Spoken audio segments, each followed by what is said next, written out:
Hello, welcome to the next episode of Champions of the Fate. I'm excited to see where this goes because we left on a bit of a cliffhanger last session. So it's going to be a lot of fun. Before we jump in, I'm going to say a few words about our sponsors, and then I will hand it over to Andy to do intros. So let me just get those sponsors into chat here.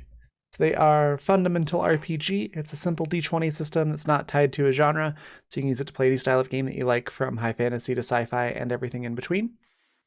You can find the physical copies, which look like this, over on Amazon. Or if you prefer a PDF, or if you'd like to try the free quick play guide, you can find those at ko-fi.com/Raven, like it's spelled at the bottom of the screen. Also, go check out Die Hard Dice at dieharddice.com. They sell amazing polymer and metal dice sets and accessories. And if you use the code FUNRPG, all capital letters, all one word, you can get 10% off of your entire order. And I highly recommend checking out the 7-piece set. It's the Avalor Talisman Aventura. I think I said that right. And it's a set that they sent me recently, so I've had a chance to play around with it a little bit, but they are really, really pretty. They actually look like Adventurine, but they are a polymer set.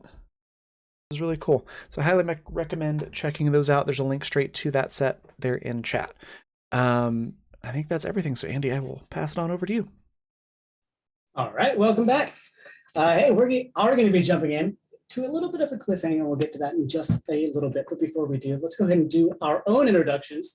Go ahead and remind everybody who you are and who you are going to be playing for us tonight. Let's go ahead and start in our top right corner with Zan. Who do you have for us tonight? And tell us a little bit about yourself.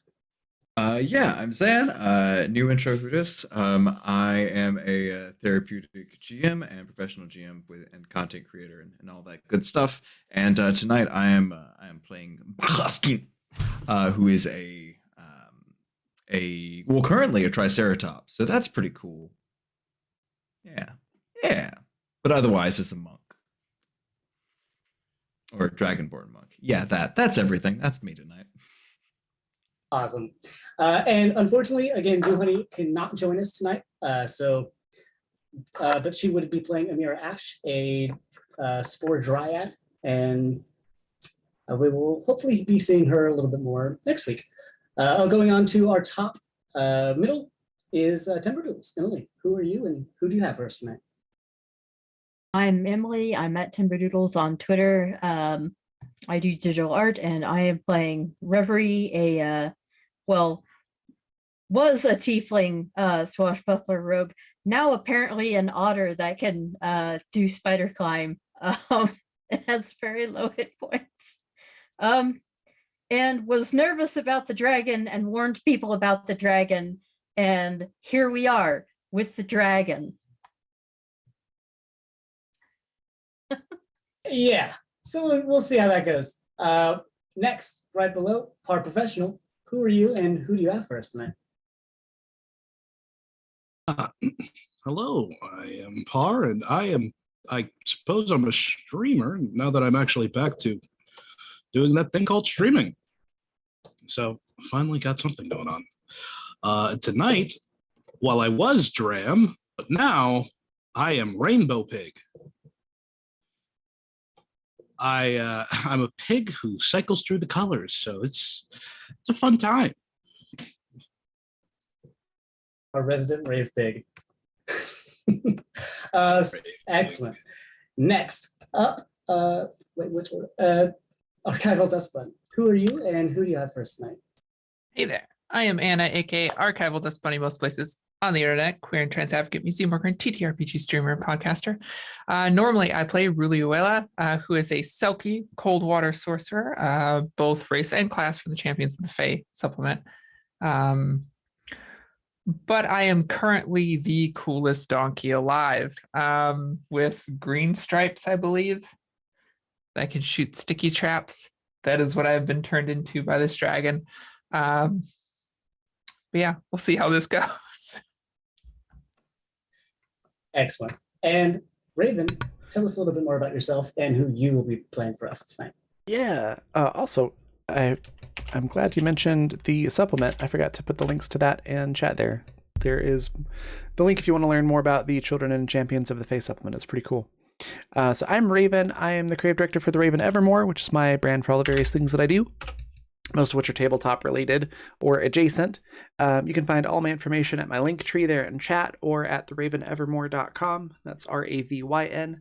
And then I play Jinx, who up until very recently was a 6-inch tall sprite who would ride around on a raven. Currently, she's a jackal and very confused and very concerned about this dragon that's just showed up right after she transformed into something else. So it's gonna be interesting. But she's very high energy and chaotic, and her whole thing is basically like hunting undead. Excellent. And yeah, that does bring us to exactly where we left off last time. I am Martinez Streams. I am Andy Martinez. I'm a teacher. I'm a streamer. And I'm your DM and everything and everyone else in this world, including this dragon that we are all now faced with. As you all flew up from the city of Eris, after taking a couple of bites of these special desserts that had this flying attribute to them, flying off to the island of Karasha up in the sky that had been removed from the island of Sylvanthe, along with a few other pieces of the Feywilds. As these pieces started to fly around these realms combined and trying to figure out the mystery, figure out what is happening and why, as tasked by King Oberyn, you've now found yourself on the first of these islands. After flying down, finding a giraffe that was not too thrilled to see you, and a couple of other odd-looking organisms in various predicaments, you flew to the center of the island, to a cave where you all touched down and did, in fact, transform into your own various new forms as the water bursts and a massive, bright blue and green dragon flies up. And some of you maybe heard of dragons before. This one doesn't quite match the descriptions that you've heard of. The biggest and most important thing is there are no wings on this creature. It is more of like a massive serpent. It does have several arms sticking out of the sides of it, and it has these long, slender horns that are sticking off the tops and that turn into spikes that grow all the way down its back. It has it looks like a patchwork of fur, of blues and greens and yellows that go all the way down, mixed with stripes of white that go through the middle. As it looks over all of you, it introduces itself. Welcome to my island. The name is Garvin. Who are you and what are you doing here? Now, as you can see, you are small. So do not lie to the mighty Garvin, for Garvin will know. Garvin is large and knows these things. Speak now. I think Jinx just looks up after looking at herself in jackal form and goes, I don't think I know who I am anymore. I can't answer your question. I was a sprite. And now I just don't know about life. I'm questioning a lot of decisions right now. Seeing people kind of borderline panic, I stomp my hooves for a second, kind of testing them out. I'm looking back up at Garvin. Did you do this to us? Why would you do this to us? You are here at Garvin's Island, and you are now this. You are now small, and Garvin is much larger than you are. You are actually prey for Garvin. Most of us are bigger now than we were. I used to be 6 inches tall. Is that so? You are small.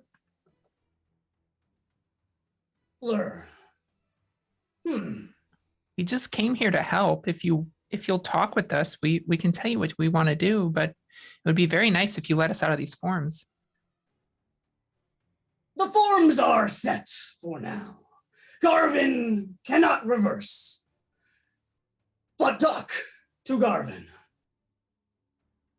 As it just floats there in the sky, looking at you. Well, your island used to be in Sylvanthi. That's where I'm from too. I'm a Selkie. But it's now floating in the air. A lot of islands are now floating in the air. We're trying to figure out what happened and why they're doing this. But that's why we're here. But if you trap us here in these animal forms, then we can't help with that. Ah, Sylvanthi. Yes. So you are also exploring. Good. This is good. This makes Garvin pleased to hear. Tell me, where are the rest of you from? Reverie kind of reaches up and feels where his horns used to be and kind of looks mildly disgusted and horrified as an otter can, and mutters something about, you would have been bigger than us anyway. Then I'm also from Sylvanthi, and gestures to the others. My friends here are kind of from, well, sort of all over. Hello, yes, I am Baskin. This place is very nice. You seem very nice. The leaves this tree that are very tall. They are very tasty. I am very nice. You Oh, are I am- correct. I am from Ehib. I am sorry. Oh, wonderful. I have never been there, but I have heard good things. And you, what of you? And he looks down at you, Dran. As to contribute to the conversation, but he's worked before. So when he does speak, it just comes wheels of a pig.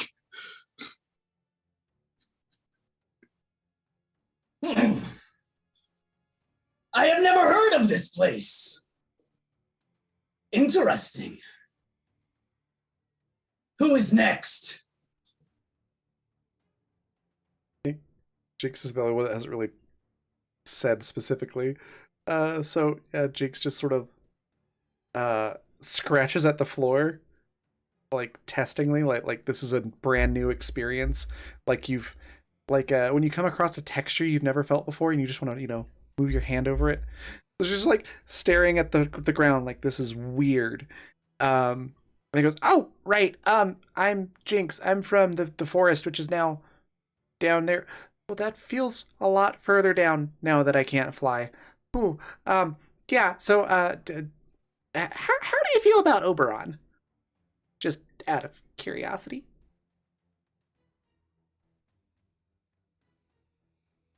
You are from the forests below. This Oberon. Who is this? Oh, he's like the big fancy king guy. This name means little to me. Okay, that's good to know. Anyways, I was just curious. As we know him. Garvin also knows people and knows things. But Garvin would like to see, and has now. You have a wonderful forest, and Garvin has been pleased to look over it. Thanks. Yeah, we do our best to keep it looking nice and not on fire. Is fire bad? For forest, yes. I do not find this to be exclusively correct. But Garvin knows many things about many places. I mean, I guess if you had like a forest of petrified trees or like lava rock trees or something like that, fire would be just fine. But what Garvin tree? also did not consider this. Yeah, but- Continue. yeah, well, like, wood's just flammable, so, and trees are made of wood. So forests generally are very flammable. And then if you set fire to them, apparently, let's say, just for hypothetical, let's say you're a young warlock and you happen to cast firebolt at something that's, a bad guy, and then other things also catch on fire, and then that fire spreads, and then people get really mad at you for like years. So see, fire's not great around wood, is what I'm trying to get at. Wood is fuel for flame, yes. But new life does emerge. Correct? It's Either true, way. I suppose. And he just looks off. I kind of stomp my hooves impatiently again. I'm just kind of fidgeting. Are you the reason this island is flying? Oh. No. Garvin is not that powerful. Although, maybe one day, if all things go in Garvin's favor. And again, he kind of looks off. And you can make a perception check to see if you can see where he's looking. And everybody can do this, just in the general direction. Oh wait, no, my perception's higher right now. Yes, you are other animals. Some of you have very good eyes. Perception is based on your wisdom. Wisdom, Okay, yes. so that's +1. So a roll +4. This was a 20. Modified 20. Yeah, Funny, good. funny enough, my wisdom is exactly the same. Two questions. Yes. One, I guess just one question. We mentioned that I had very good eyesight, like that was my thing. Was it just So further that, away? yeah, all of your perception are at advantage now. Oh, okay. Cool. Well, that's just a D20. All right. So we'll see what we get. Or animal stats. Yes, you are using your separate stats at this point. Yeah, that's a 19. So 13 for me, actually. Nice. So you guys can kind of see he just looks off for the most part. Everyone can tell he looks away. Bastion and Jinx, you can get a kind of a clearer sense that he's looking past the forest. And even from this high up, Jinx, you can definitely get a little bit of a view from up here, because you are up on the mountaintop a little bit. You can see that the forest's end actually coming up pretty soon as this island has continued to float. And from this proximity, you can see that there's like a combo. There's Nymphindor, you could see planes going off and a stream going down. And you can kind of see even some of the other realms. There's a bay in the middle. And he's looking off just generally in the middle of everything. But that's what you get with a 20. I'm just Plus, gonna add a little bit of flavor there. That the Jinx actually walks over to Garvin, and you know how when somebody's staring off into the distance, sometimes in like movies or TV shows, you'll have the other person just like silently walk up and like put their head almost right next to theirs to try to see what they're looking at. So she'll do that as best she can as a jackal, and they'll be like, "What are we looking at?" We are looking towards the Big G, who has gifted me the luxury of exploring. Who is that? You do not know? Unfortunate. Well, maybe Garvin will tell you. Maybe. Can Garvin interest you in a game? Is that the only way you're going to tell us? Do you have another suggestion? A game sounds wonderful. I like games usually.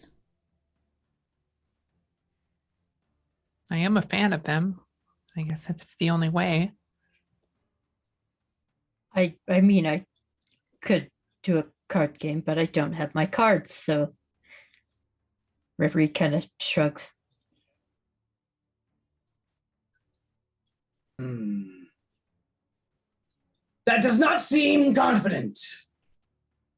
Could it be a game like out in a field with lots of flowers? Yes. That would be great, because I have a suddenly very, very heightened sense of smell, and she just sort of leans in and tries to whisper to the dragon, but it's still loud enough that everyone can hear, because she's just not doing a very good job of it. It goes, everyone kind of smells really strong now. And this is a cave. You chose to be here, correct? Yeah, we thought we'd poke our head in and see what was up. And what did you find? Regret of my life choices up to this point. Interesting. So a game then? Yeah, just, maybe outside. Excellent. Onward. And he backs up. And you guys can, there's like a little cave opening that you can walk out on. As he looks backwards a little bit. The game!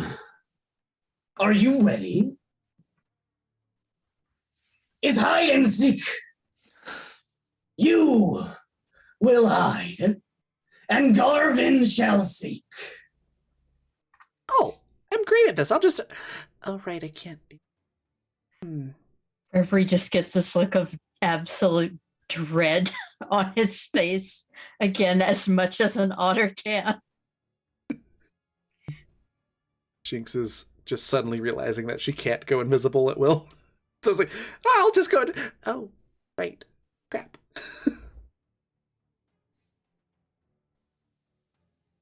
How much do I know about donkeys? Make a nature check.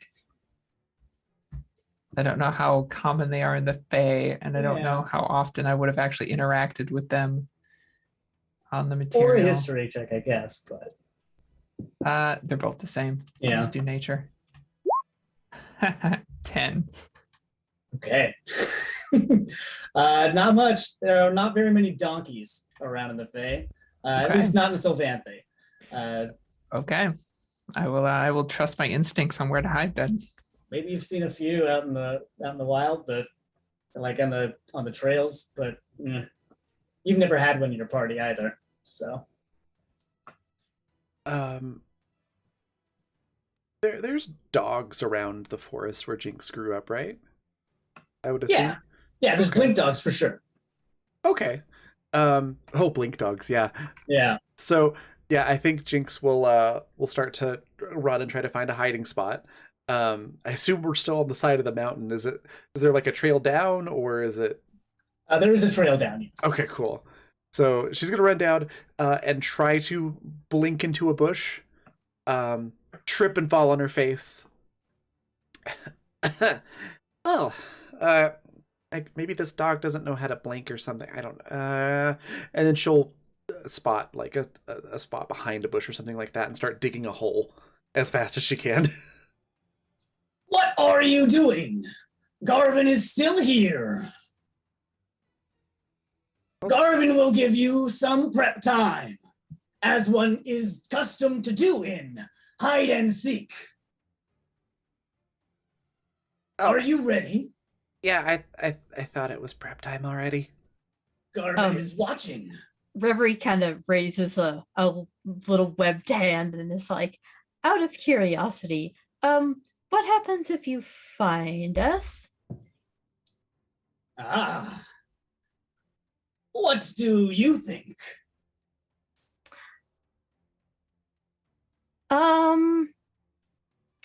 Well, I don't know. Several different things. Possibly. I mean, you're creative. I couldn't possibly guess. Oh, would you eat them?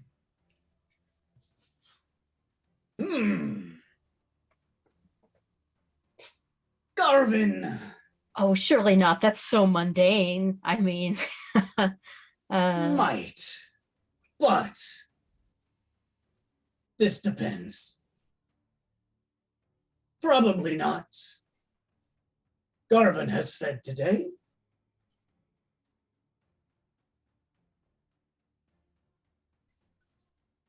Are you ready? Do you have any more questions?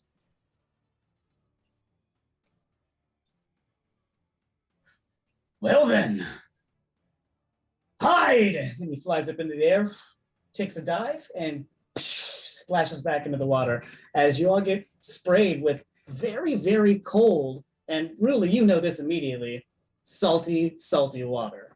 This is Sylvanthy water, and really, it does feel very, very refreshing, even just this little ocean spray. As Garvin has left you, leaving you all up on the island for some amount of time. What do you want to do? Okay. If you want to lay out the island's terrain again, you are currently on the top of the mountain, or almost to the top of the mountain. There's a little bit more of the peak, but you are close to the top of a cave. There's a trail that goes all the way down, or at least down as far as you can see. The mountain itself isn't too steep. It is kind of a forested mountain. This is a tropical kind of area, maybe more of like a volcanic slope than anything else. And directly underneath you is the water that is coming out of the tunnel that you are in, falling into a waterfall that lands into the lake that Garvin has now descended into, which runs into a river that goes all the way to the other side of the island and falls off the edge, which is the water that you found splashing off to the edge on the way in. Directly to the right of the river is a grove of foresty looking tropical trees.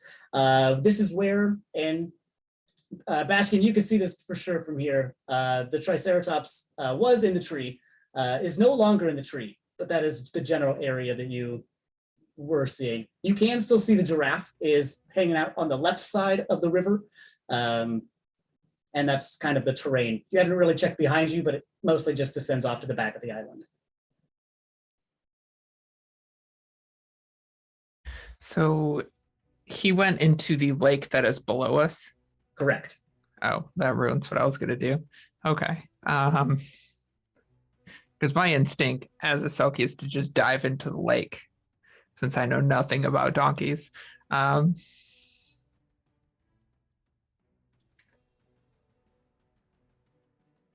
think I kind of hang back though to see what everyone else is doing. All right. Oh, No, you go ahead. okay. Dreb did not contribute to this conversation at all because he was just squealing like a pig. But he will do as a pig does and cover himself in mud because he's a rabid, raving rainbow pig. And so he's gonna, I guess, dip in water and then just try to smear himself with mud all over. So you are still drowned, though. You are just now in the shape and form of a pig. So you still can think like unless that's what Dram is opting to do in that case. That's okay. There's a part Heck to yeah. this. Perfect. Just wanted to, yeah. Great. Anybody else? Inside the cave that we were in, was it like a smooth wall cave, or were there like cracks and things like that? Something like a small dog would be able to fit into by chance? So where you are, the cave does go further back, and that is where the water is coming from. But you haven't really gone that far in. Right now, it's just pretty much a smooth cave wall all the way in. Okay. I think I'm gonna go into the cave and like try to get into like a deeper part of the water, like where I can just keep like my nose above the water so I can breathe.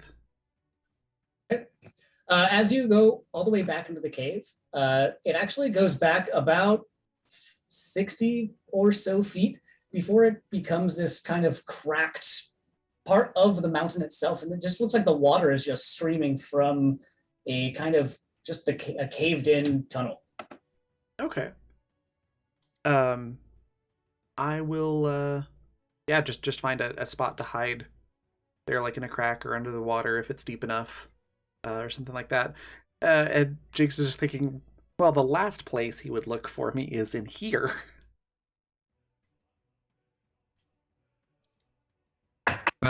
Baskin is going to gleefully trot over to the forest area where where the giraffe and the other triceratops is. Seems like an easy time.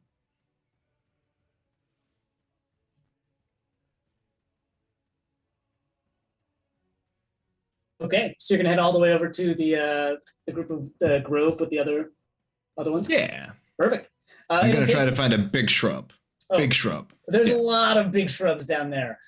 So going all the way down the mountain, it's a little bit steep, but even without using like any distinct trail, you're going to be able to move through it. And you kind of feel like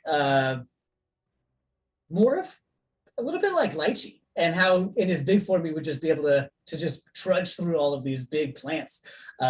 As you make your way down there, and with your eagle eyes, go ahead and make a perception check as you enter that zone.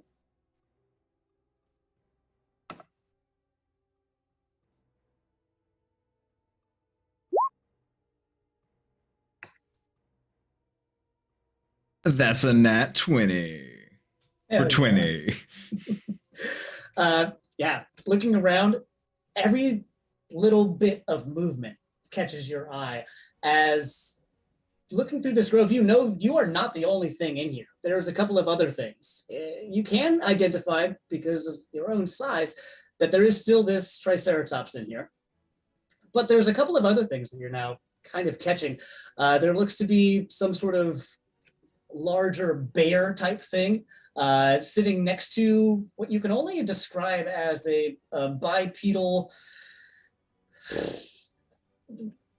almost humanoid kind of thing. It has a very long, muscular tail, and it looks like it has like a pouch on the middle of it, little ears that stick up, kind of an elongated face. You've never seen anything like this before, but it's sitting right over there. And those are not paying attention to the triceratops that you see, which is what you can tell with your natural 20, actively hiding a little bit further off behind them in another large shrub. There are other large shrubs that are around, but you see that they also have not noticed you as well. So you are entering this area with these three other animals. And I am still super chill, right? Currently, Okay. All right. Damn charm effects. Do these creatures seem threatening in my chill state? actually, go ahead and make another save for that, because you've spent a little bit of time here. Okay. Cool. Let me. What save was that? Charisma. 18. 18. Yeah, after taking a little bit of time after the conversation with Garvin, you still get a little bit of calmness from the area. It still has hit you, and you do know that it did hit, but you are feeling the effects are wearing off a little bit now. So, Oh, I think that piece of shit charmed me. That is very rude. I am going to remember this. Shit, I'm very big. Okay, he is hiding. They are hiding? I do not know. I'm going to go. Maybe hide in. Yes, that big shrub. That is a good shrub. And we'll clomp on over to a big shrub. Okay, and then the big shrub. Before I forget, both Jinx, if you are staying there, and Dram, if you are staying there, and Baskin, if you're staying there, make a stealth check, as you hide. If I If you're doing something covered, else, I'm now yeah. oh I'm now covered in mud, so I'm channeling my inner Rambo, and I'm just trying to find a place where I can, hunker down and stay still, eyes closed, to hide away from a dragon.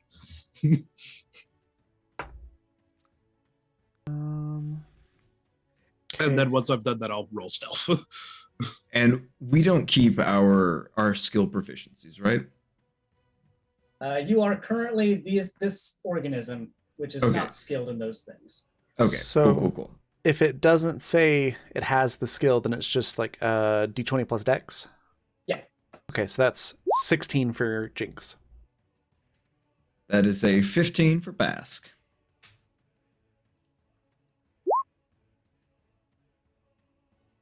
13 for Dram. Okay. Reverie, what are you doing? Well, given the whole spider climb thing, and his current size, he's gonna go a little further up the mountain if he can, and see if he can find a kind of a crack in the rock in the mountain, maybe like somewhere he can wedge himself into, where there'll be some protection, and it'll be hard to see him. Hopefully Garvin doesn't have a too strong a sense of smell, because everybody's going to be real easy to find then. Okay, up on top of the mountain. Go ahead and make a stealth check for me as well. Okay, and what do we have to do for the stealth check again? That was just Just your D20 plus your Dex, or if you're proficient in stealth. But I don't know if most animals are. I am proficient, so Perfect. 14. Are you kidding me? Roll20 loves me as always. Rudely, what are you doing again? So I've considered it. And yeah, there's a giant lake of seawater below us.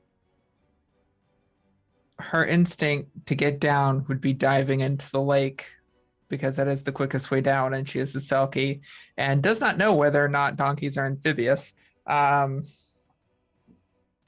yeah, I'm going to dive into the lake and then go from there. I don't know how far down that is, but Okay. All right. It looks like it's at least 150 feet. It's not a small. Yeah, go for it. Roll an acrobatics check as you dive into the water. the thing that donkeys are known for, Yes. acrobatics. It's just a straight D20.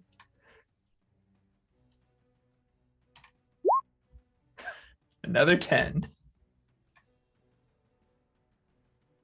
Okay. As your donkey form is not as adept at diving as either of your other forms, you're going to go ahead and take 5 bludgeoning damage. Just that sheer impact velocity of hitting the water.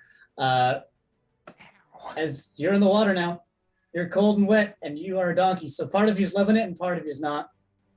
Yep. I'm going to get up on the shore and head for.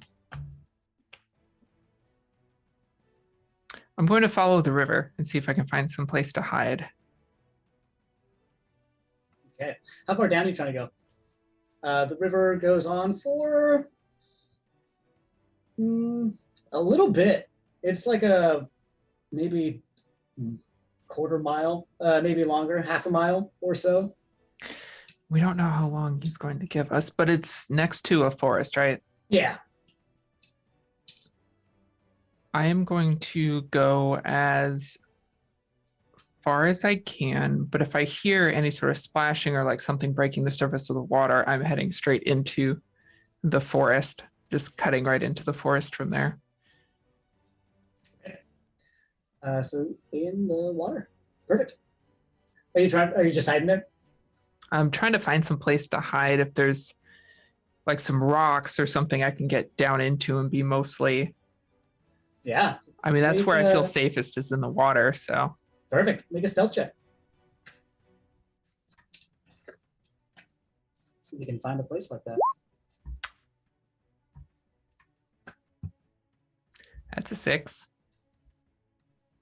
There's a couple of rocks. Donkeys are a little bit bigger than, humans or most sea lions, seals, or most marine mammals. That's not true. But it's a weird size. It's bigger than your normal body is. So as far as rocks go, it feels maybe okay. Is anybody else doing anything right now? Okay. As you hear in your heads, after a couple of minutes, are you ready for Garvin? That's a trick. Don't answer. Garvin did not hear anything. Ready or not, Garvin is on the way. And you hear a massive eruption from the water as Garvin flies up and looks around and gets a natural 20. Oh no. And immediately whips around and looks directly towards the cave and sees that there are actually, I believe, 3 of you towards the mountain, as Garvin is going to fly just right outside and say, you didn't go very far. And he is going to unleash a breath weapon at Jinx and Dram, who I believe are fairly close to each other. Question. Yes, answer. Is it fire? And 2, does the fact that I'm almost completely underwater help? It is not fire. Darn. It is actually a bright pink, colorful mist cloud that just expels everywhere. It fills up the entirety of the tunnel that you put yourself into. So any air in that area is getting hit with this misty, misty pink, sparkly dust that has now emerged from Garvin's mouth. I need everybody, both of you, to make a wisdom saving throw. Oh, goody. Jackals are so wise. Well, no Drambo tonight. So that's a 14. This diehard D20 is doing well for me right now. I'm like, please keep that up.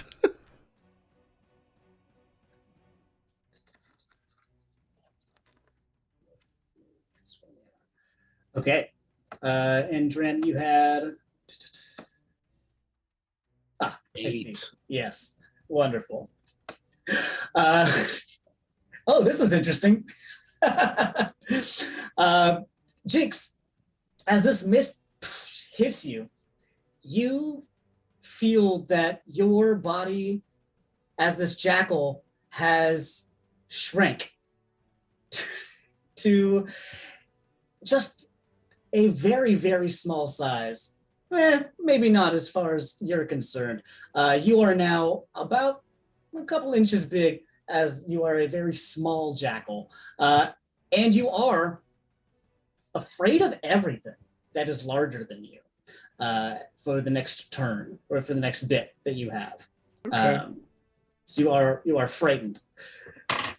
Tram, as you are covered in mud, you also get hit with this mess, and as now this mud is just pulling you into the ground, as what you thought was going to be a very, very good way to hide your colors is now feeling like just this sticky prison. that you are now being pulled into the ground feeling. And that's what's going on with both of you. Well, Garvin has found 2 of you. Where are the rest? Anything else anybody's trying to do right now? As you can all hear this in your head. Everything Garvin is saying, all of you can hear. As far as what happened just now, you don't hear any of that, or see any of that. Hearing that, I would like to hold my breath and sink down into the water. Okay, great. I don't know how long donkeys can hold their breath. Probably much shorter than Selkies, but we'll cross that bridge when we get there. As Garvin is going to fly up, and Reverie, did you do anything different? Yeah, I was going to say Reverie is going to try to get himself into a position where he's still, since he's tiny and will fit more easily, where he's still kind of wedged in, but he will hopefully be able to maybe spring out if he needs to, or at least can try to. Okay, as Garvin flies over, and you can just feel that this presence is getting closer to you, as you hear in your head as well. Ah, behind the tree. Well, and let's see, did he get it back? Yeah, I need you also to make a wisdom saving throw, as the pink dust covers you as well. Let's see, and that's going to be a D20 plus whatever.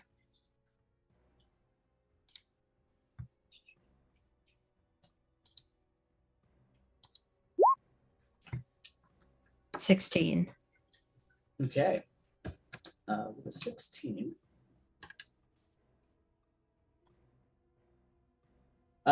You believe right now in your body that this pink dust is killing you. Right now, you think that you are dying. No.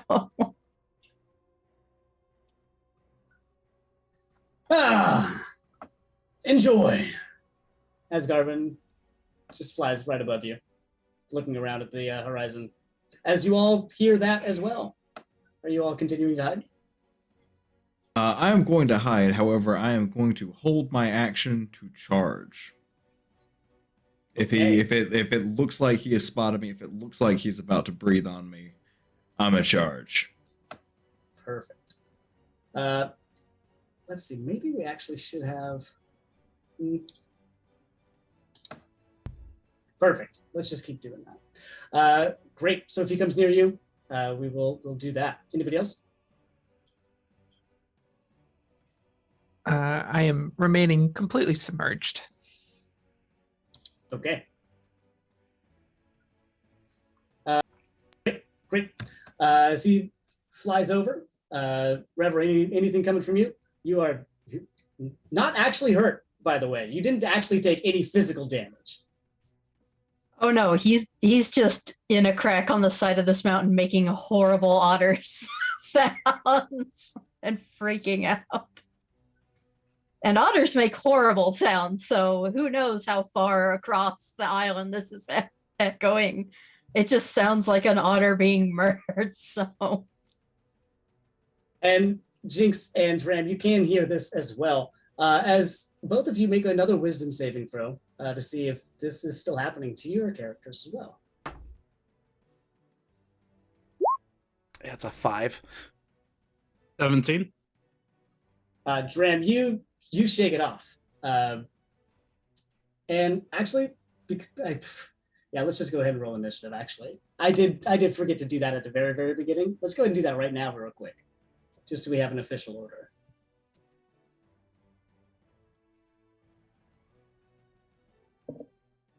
And initiative is D20 plus Dex. Plus Dex, yes. Okay. 4. Okay, great. 17. But we're Wow, fighting. we got a lot of 17s. Dragon. I'm gonna start rolling my dragon dice. 20. Okay, great, excellent. Graham. Oh yeah. Abaska is also a 17, but I would only imagine it's going to go after the Reverie Otter. Mhm, I'm 9 decks. fair.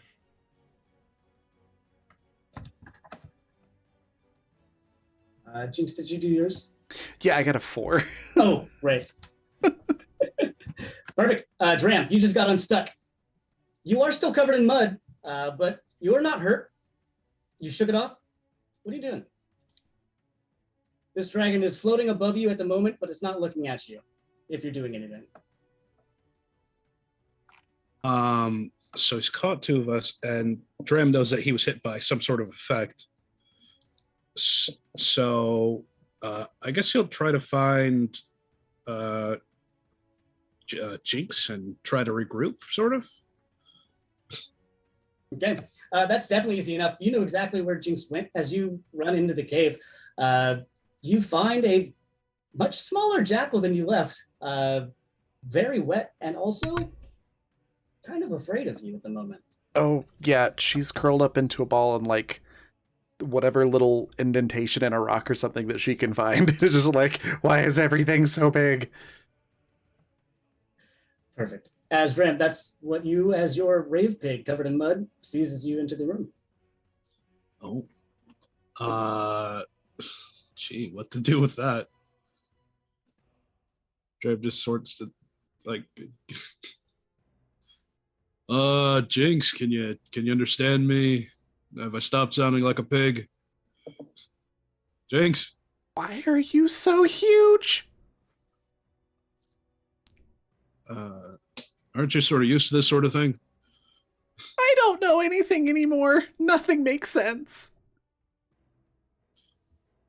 Well, I really don't feel like this plan is working out in our favor. I don't think so either. So what do we do now? I don't know. Let's see, he found me, you, I think he announced one more. Yeah, you know that Reverie has also been found. Wait, we still have 2 players in this game. We can still win. But we have to be creative. And if you know me, you know that's not me. That is just so not me. I'm normally pretty creative, but I can't really, everything's just super overwhelming at the moment, and I can't really think straight.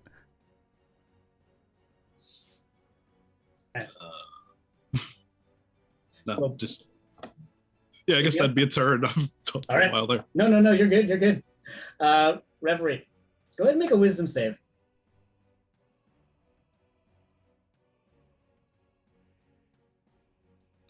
+1, I think. Or do I just hit wisdom save? I don't know how that is with polymorph. Yeah, just do a 20 plus your. Okay, plus wisdom. All right. 13. Man, yeah, you definitely are dying. Yeah, the Woof. racial abilities, do we still have languages that we know? Yes, you do. So it's not just like a horrible otter sounds, it's also like furious, who knows? It's infernal. It's almost melodic, but then seems to be melodic for in bursts and then snaps to a point. But it just sounds vile and horrific and absolutely furious in between a horrible otter screeching. Love it. Baskin, what are you up to right now? I am hiding and preparing to ruin this motherfucker's day if he gets near me. Perfect. Just double checking. As he looks over, and out of all of you, his eyes go towards the river. As really, you can see that he is looking at you, and he is flying in your direction. Even it is your- underwater. Yeah. At the moment, currently. He's actually good. Yeah, he's going towards. He's not right on you yet, but he's heading in your direction. What do you want to do?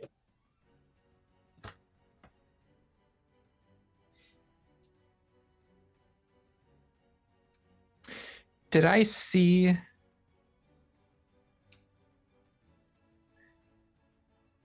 Yeah, we don't know how he's counting as caught yet, whether just seeing us or breathing on us, right? We don't have a sense of that. Not specifically, but he is still heading in your direction. It hasn't just line of sighted ended for you yet, as far as you can tell. He hasn't said anything about seeing you. How deep is this river? Where you are right now, this river is maybe about 10, maybe 15 feet deep, depending on where you are. Okay. It kind of goes into like a sandy, muck-ish bottom. There's definitely plants down there that you can see, but you don't know how deep the silt goes necessarily. Yeah. But it's fairly clear water, or It's fairly clear water, yeah. It's moving too. So there's residue at the bottom, but there's still very, very clear moving water. So it looks like the current kind of stops a little bit towards the bottom. So it's faster current up top and then not very much current down at the bottom. okay.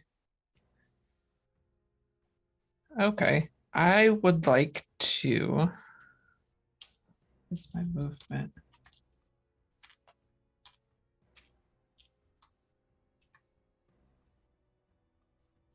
As a mule, 40 feet. So I'm assuming that's 20.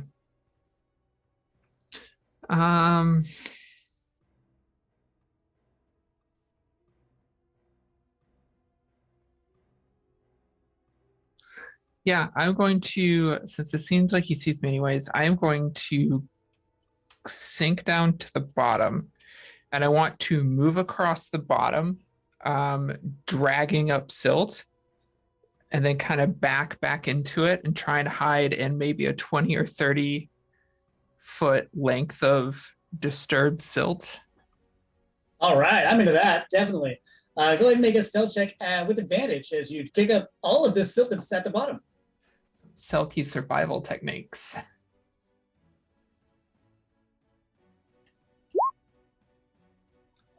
$16. All right. Jix, go ahead and make a wisdom save. All right. Oh, unless really, did you have a bonus action or anything? Or are you just hiding there? Oh, me? No, Yeah. I'm just Okay, just checking. hiding there. I don't think mules have. No. Oh, that's fair. Jinx, what are you up to? All right. So wisdom save, that's 14 plus. What is the jackal? 1. So 15. Everything is still big, and you are still afraid. Okie doke. I'm still having a panic attack. We kept our mental stats, right? That's what you said. Shouldn't wisdom saves be Oh, off yes, of our... you are still you, as far as you are mentally. Then 16. 16? Okay. Great. In that case, perfect. Yeah, you did it. Oh, cool. It was just one off.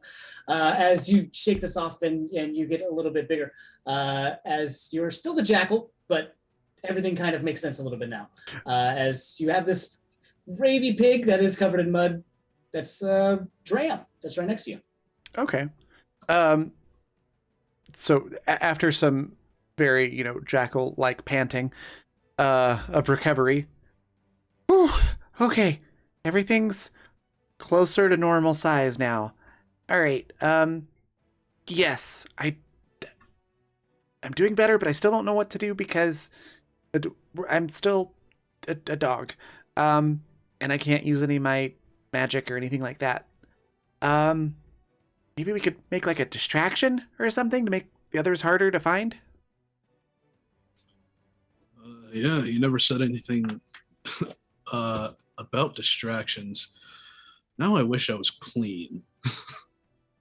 Well, there's water right there. You could just probably clean off in that. Say no more.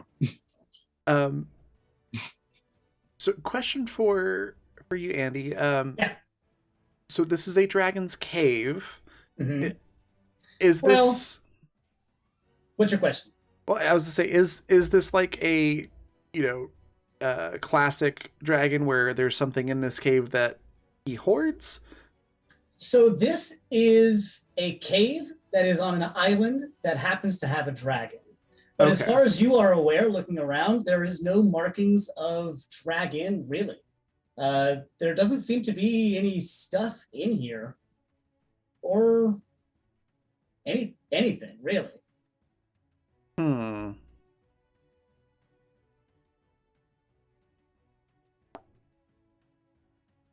Okay. And I am out of ideas.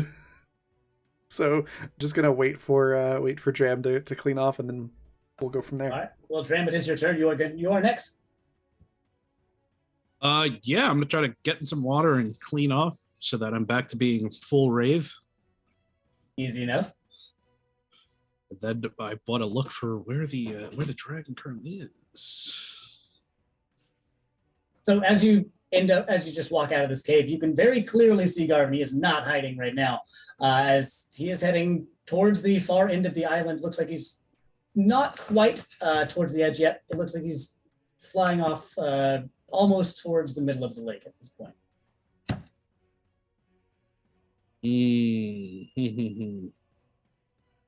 As far as I know, all I do is flash different colors. So if I get in his eyesight range, it could be distracting. I guess I'm gonna start following him as fast as a pig can. Okay, as fast as a pig can. You can dash. Yeah, dashing down the hill. Absolutely. Revelry. Go ahead and make another wisdom save. Woohoo! Here we go.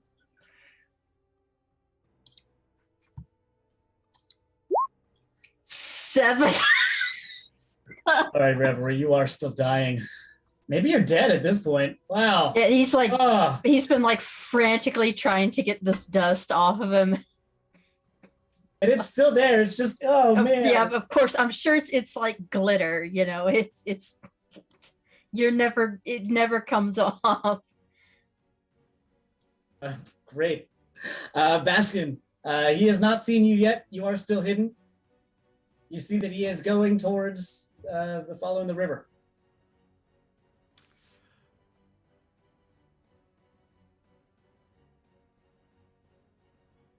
Huh. How far away are the things that the other Triceratops is hiding from?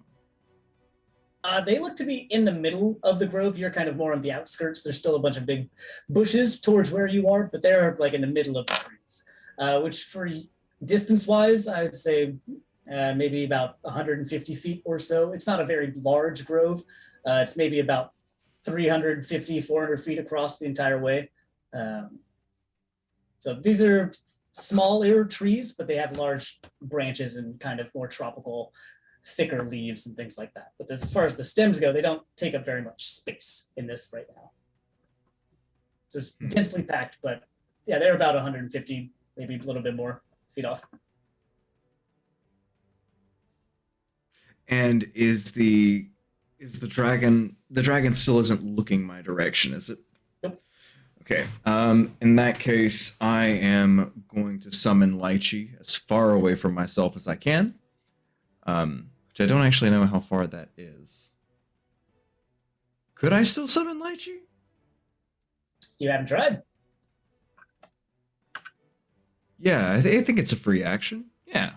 Yep. I'll try to summon Lychee. Yeah, there he is. Great. Still as far away as I can. Oh yeah, he's over. He's And- way over there. Yeah, and so I am going to tell him, if the dragon looks over here, why don't you make a little bit of noise? Those people over there, they said something rude about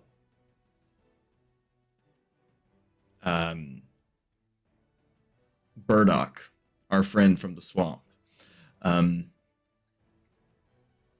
And then Baskin himself will just continue to wait, ready to ruin someone's day.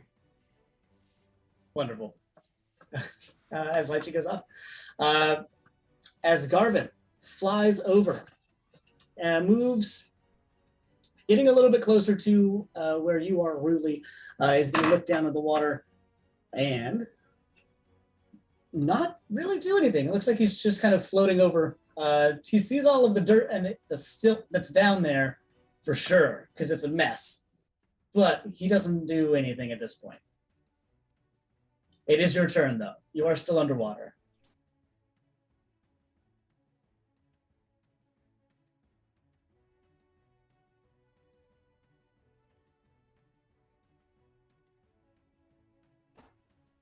Is there anything living down here? Right now, there's a lot of plants, but as far as like animals go, I mean, there's little smaller invertebrates and things like that, but there's not big fish or anything. There's definitely like mollusks and clams and mussels and barnacle things that are just scattered all throughout the different ledges and rocks that are down here. A couple of starfish you could see. We're still in we're like in a moving tide pool kind of zone. A couple of crustaceans. But nothing that I could like scare into action enough that it kind of stirs up silt as it's like running away. Nothing that you see outright necessarily. There might be something if you poke in like a couple of these holes that you see, but there's not like any big animals out because the water's pretty fast right here. Anything that anything's hiding in the crevices. Mm-hmm. So without disrupting their home, nothing is currently out at the moment. Yeah, I'm going to make sure I keep this silt cloud up, but I do want to disturb some of these holes. If I can maybe get a hoof or something into a hole and like tear it sideways to rip it open to send some of that debris down the river, trying to create other motion here as well. Okay. As you start kicking and digging out some things, there is... Oh, no way. Coming out from the bottom of this, you actually find this rock that you kicked shifts and is a claw of this thing that was buried now. That was a cool roll. As this giant crab you just kicked out of its hiding hole starts to emerge that is right next to you.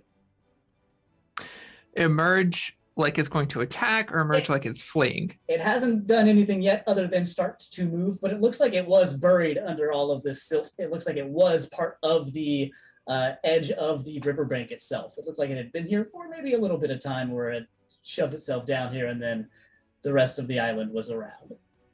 Interesting. I would like to shoot one of my sticky traps at its face. I want it to panic. Okay, go ahead and roll a range attack. So plus dex? Yes, plus dex. Do I have proficiency with my donkey sticky traps? Yes, you do. Okay. Is that our current proficiency? Yes. Okay. It'll be a d20 plus 3.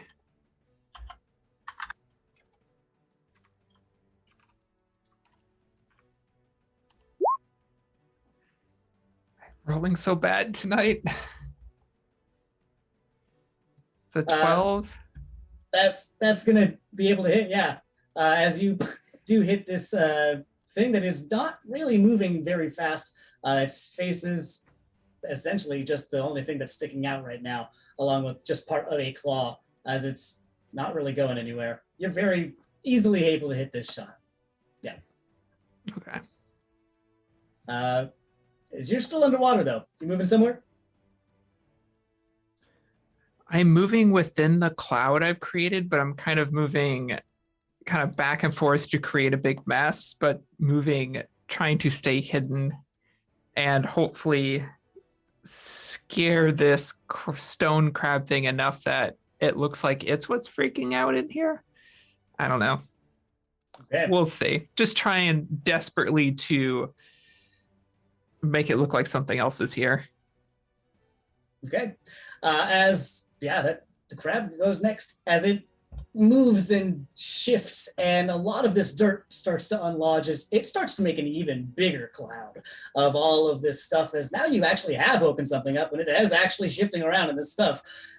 And yeah, it makes a huge mess. It doesn't quite see you as it is worried about the sticky stuff that is stuck on its face, because that is now just irritating more than anything else. And it is starting to move. So it starts to move out into the middle of the river. Jix, you're up. Well, I am out of ideas for how to help, except for one, and that is to just cause chaos and distract the dragon. So Jinx is just going to start heckling Garvin while running around. Just calls out, it's like, wow, you haven't found them yet? You're really bad at this. You'd think a dragon that could fly in the air would be able to find them a little bit easier. Okay. What's your goal? What are you trying to get out of this? I want to distract Garvin and make it harder for him to focus on finding my friends. Perfect. Let's see. Make a performance check for me. Okay. Also gonna run around like in the trees, so it's a little bit harder to like one-shot me. Yeah. Sure. So that's a 16. Like she's just going up full on like the hockey players in Letterkenny, just harassing this dragon. And as you do, you do see that you are actually getting Garvin's attention as he looks over, and just you can see his nostrils flare as his horns start to just shift a little bit on his head, as you hear in your head, Garvin does not appreciate a sore loser. Call that an annoyed face? I've seen more intimidating stag beetles. Internally, Jinx, of course, is ready going like, oh shit, oh shit, oh shit, oh shit, oh shit. But out where she's just heckling this thing. You did get his attention. Dram, what are you up to? I'm still trying to get in that eye line Okay. with my raven self. Yeah. As you keep sprinting, you're definitely behind him. But you know that he heard what Jinx was yelling, so chances are, if you start yelling also, he might hear you. But as far as looking at you, he's very much looking towards the forest and back of this river. And you're like kind of behind him to the left. Hey, pal, I don't believe we've met. I'm Dram. Go ahead and make a persuasion check.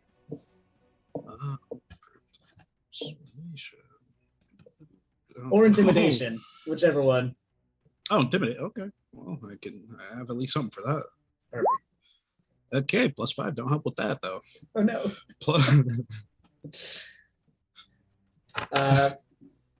Yeah, you yell out, and he's very much distracted. But he doesn't know you're there. Well, yeah.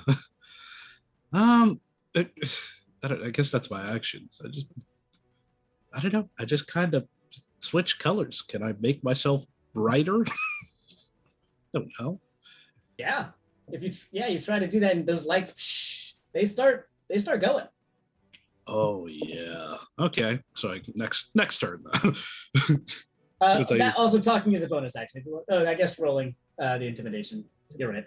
If you wanted to have an actual action, though, if you have something in mind, that's fine.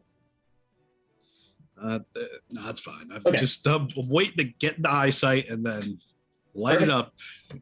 Revelry, make a wisdom save. Here we go. 12. This is not my day. Revelry. This is really not my day. This otter is doing the most dramatic death. I was gonna sequence. say it's like Oscar-worthy performance.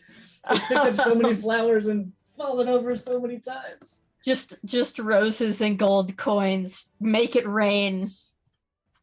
Vaskin, you are still hiding. What are you up to? Lychee's still going. Hey, Lychee's still waiting. I'm still waiting. Masking is starting to weigh the pros and cons of being patient. You know, sometimes there are things in the swamp that really want to eat you, and you need to hide. But also, Baskin has never been this big before, nor has his head been this pointy, nor his feet this heavy. And it's a real shame to waste it. So we're just waiting. Okay. But this dragon is going to the top of his want to fight list. Very top. Oh, perfect. As it is Garvin's turn now, as there's a lot more happening now. Let's see, how's he doing? He is going to, with that, yeah. He's going to take a glance at the water, and he is not going to be able to find Ruli. Looking through, sees the crab, notes the silt, notes the water, shakes his head. I do not find your friends, but I do see you. And he's going to start to head off towards you, Jinx. Towards the woods a little bit. As he is going to get a little bit closer, he does you, Baskin, sitting in a bush. And he's, decisions.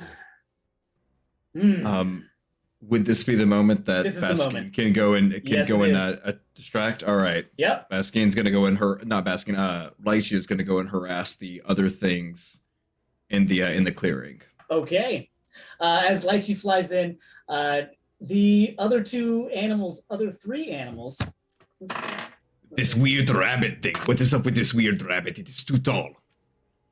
As Lychee goes in and just make a scene as they all look around and finally take in what's going on as they also clock that Garvin is around. Both of these animals turn around and you can see that they just bolt at this point. As the Triceratops also turns around and gets a little bit more confused because he has now been turned around. These two have just ran into this other Triceratops that was, as you knew, very clearly trying to not be seen by these other two. That's a whole other thing that's happening. We'll get to that in a little bit. Still waiting for it if it gets within range and it's not looking. We'll see. It is vaguely within range, or almost, but it is looking, and it does know roughly where you are. All right. Well, As it is going to take, while it's flying by, just a quick little swing at Jinx, and just an accidental little horn, and is a 15 going to do it? Yeah, it'll hit. Yeah, for right now. Ooh. Okay. As that is going to deal 9 slashing damage as it hits you on your side. Okay. Here's the question. Uh-huh. That will make me dying. Yes. So, Will that As end this the form? as this dragon flies past and just claws at you with the side of its face, you feel it hit you, and then you feel what can only be described as your body pop and appear at the same time as the form disappears and you are there once again. You are you. As far as you're aware, you are flying actively. You didn't even have to start thinking about that one. And you are no longer a jackal. Okay. Do I take that full damage from the So jackal hit that points or would- my hit points? So yeah, the jackal would take those, and then you would take whatever would be left over. Okay. So I think that would be just 6 for you. 6. then. So yeah. Is it Jinx's turn yet? It is Ruli's turn. Okay, then currently. I will save the reaction for Jinx's turn. Okay. Ruli, you are up. This dragon is now flown away from you. You are still in the water. What do you want to do?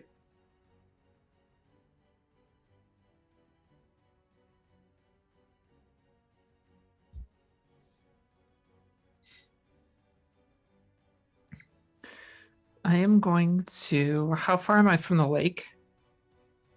From the lake, you are about.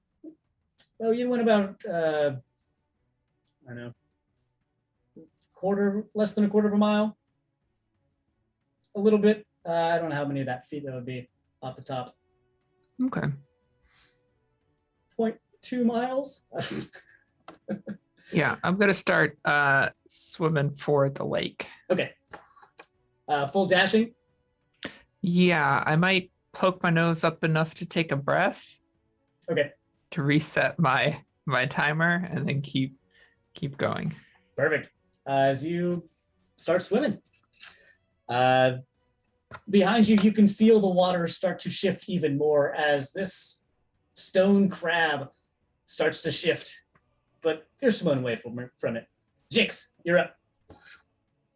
So Jinx, after being like, "Oh God, I'm gonna die," seeing that she's back to her normal self, goes, "You stupid dragon. Is it within 60 feet of me? Yes, it is. Fantastic. We're gonna put darkness on his nose." Perfect. So yeah, we're gonna cast that. And then yeah, duck behind a tree as quickly as possible. Okay. So yeah, 15-foot radius around is actually no, let's go with the horn that hit me.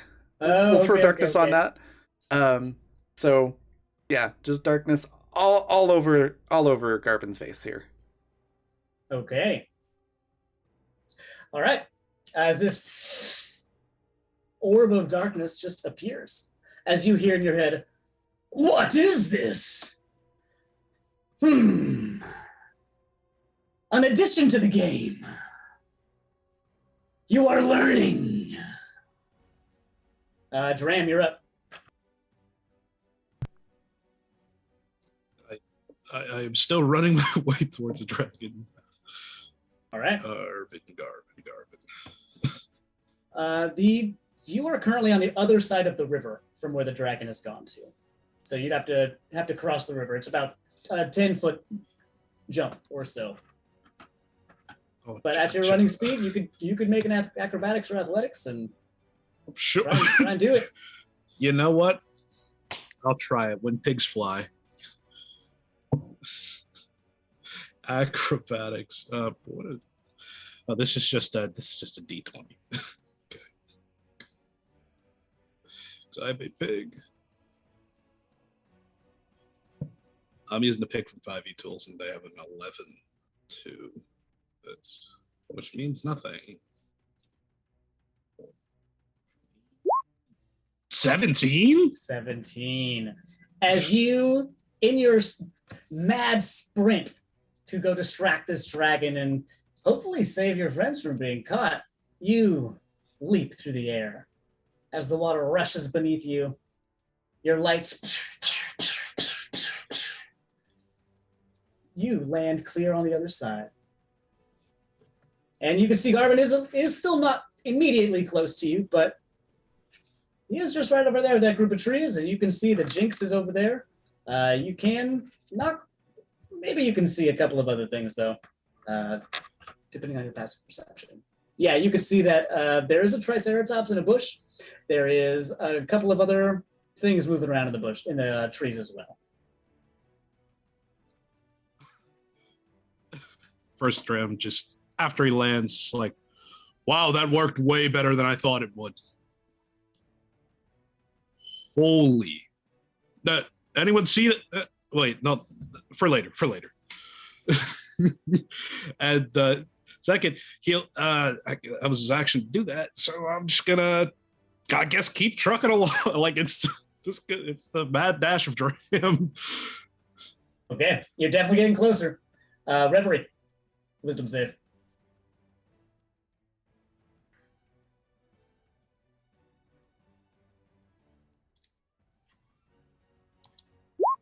Three. Oh boy. By this point, honestly, he's probably out of breath, like upside down in this little crevice, like upside down on his head with like his tail draped down over his face, like muttering quietly in Infernal, and he's just that just no. Oh boy. Oh, that poor otter.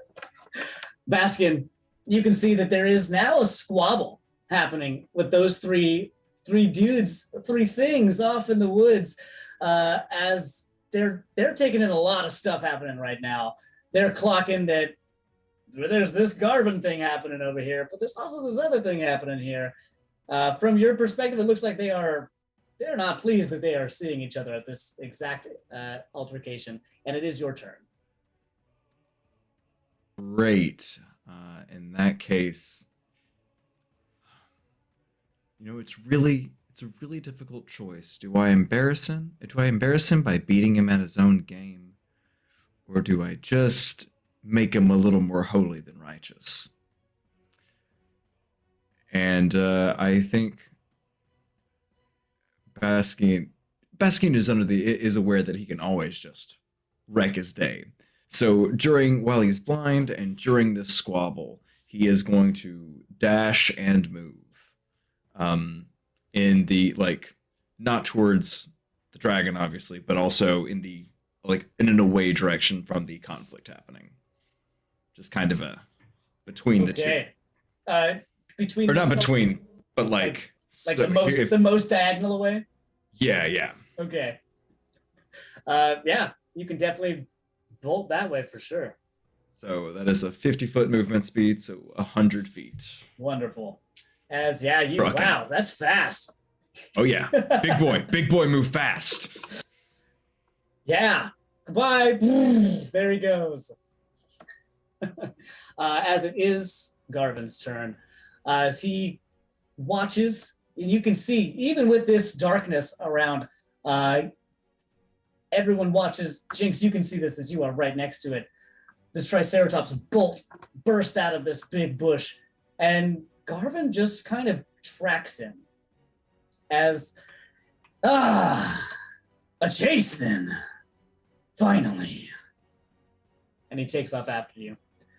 And he is also going to move at almost the same speed as you are, as Garvin is on your tail. Ruli, you're up.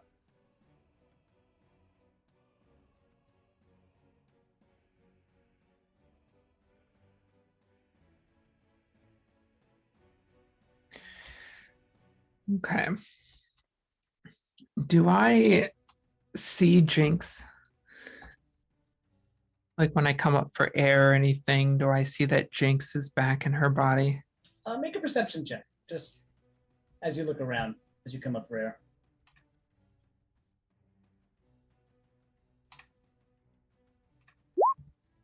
$17. Yeah, you can see that has happened. Your donkey eyes take a little bit of adjusting, but you're pretty sure that that's Jinx. Okay. Seeing Jinx and what I know about magic, can I piece together how to end this, or is that a bit beyond me? Well, if you want to roll for it, you can see Arcana, but that's up to you, I think. I think you can figure that one out. If you know how to do it, do it. If you want. I don't know.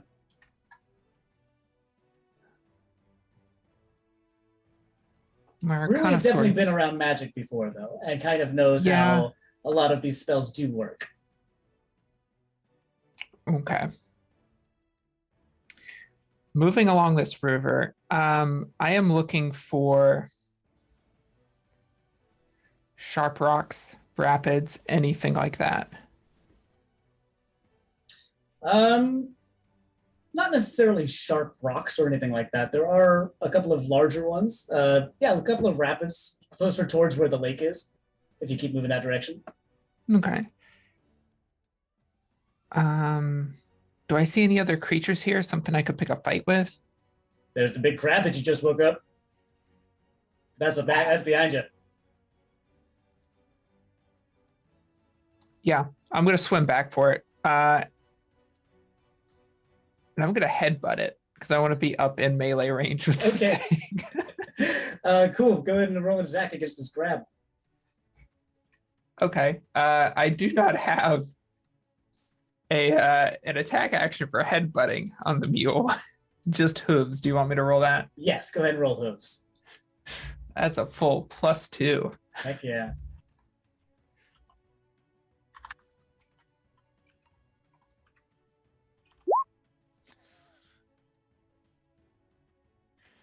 It's a 5, but that's okay. It's tough to aim in the water. So you do hit shell, and they're not your normal instruments, and they just slip right off the shell of this crab that is now right in front of you. That's fine. and- I'm staying engaged. Perfect. And wow, it's not super pleased as it's going to, after wiping all this stuff off and it's been attacked by this weird thing, pinch at you, and that's going to be a 21 to hit, which I probably will do it, I would guess. Yeah, a mule has an Yeah. AC of 10. Yeah, wow, that's not great. And it's going to get you for 6 slashing damage. That is exactly how many hit points I had left as well. As this thing gets you, you feel that sensation of both popping and appearing at the same time, as you are now back to being you. I look at my hands and go, yes. Great. Jinx, you're Okay, so do I see Ruli is back now essentially? Ruli is currently underwater, so you'd have to go check that, I think, right now, but so not Okay. quite yet. Yeah. Okay. In that case, let's see. I can see that the darkness really isn't doing anything on Garvin as far as his ability to track folks, right? Yeah, you just watched this Triceratops go. Okay. Then I will just drop that spell. And instead, let's see. So invisibility probably isn't going to work on him either. He's not relying on his ability to see. So I think what I'll do. Well, I'm not sure if that would work either. Oh, this is interesting. It's hard to tell what to do.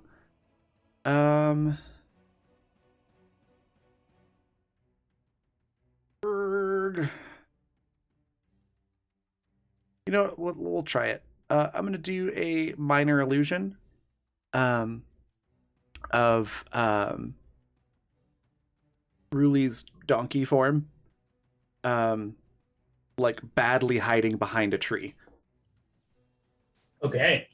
How far away are you casting this? Because right now, Garvin has traveled about 80, 90 feet away from where you are, chasing a Triceratops. About 30 feet towards Garvin. And then I will, move as far away from that illusion as I can. Okay. So kind of behind him, or Um, like only 30 feet away from where you are?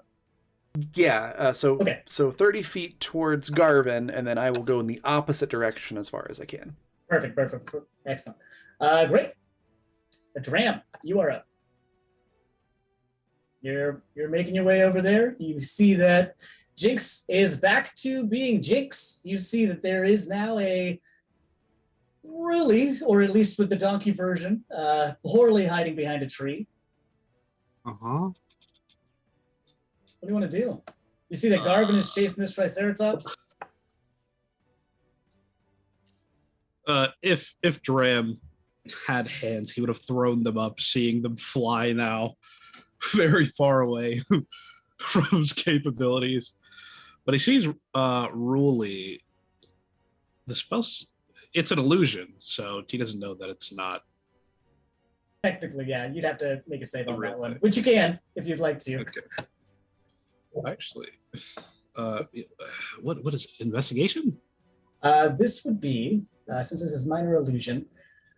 Oh, it's just an intelligence investigation Okay, against Jinx's spell save. 13. The spell save is 15. Well, hey, Ruby's Okay. over there.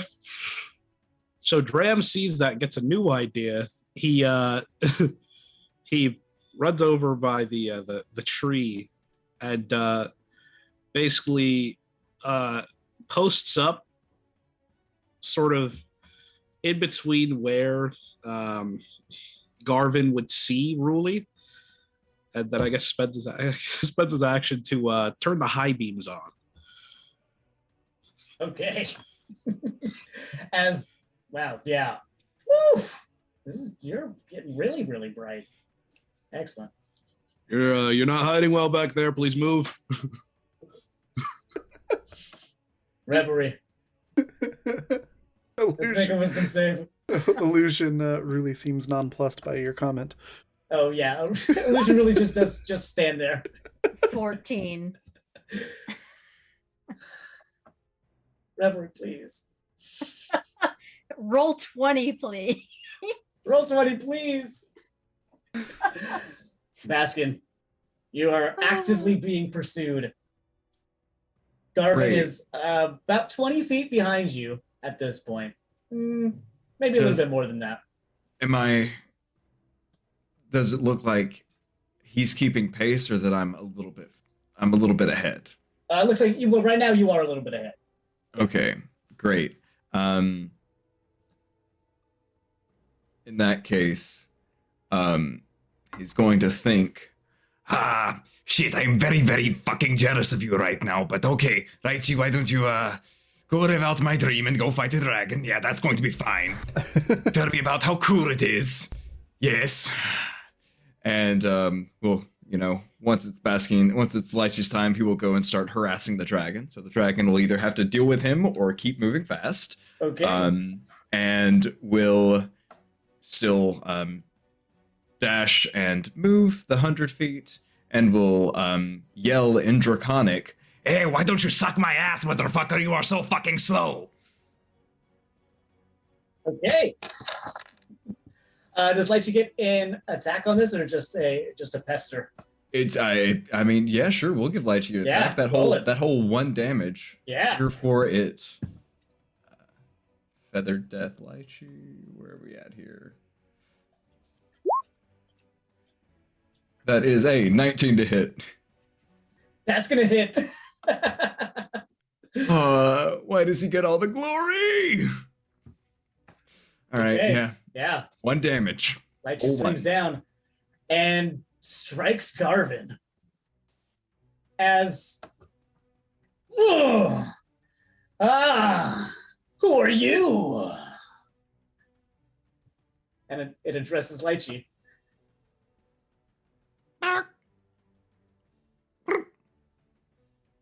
I see.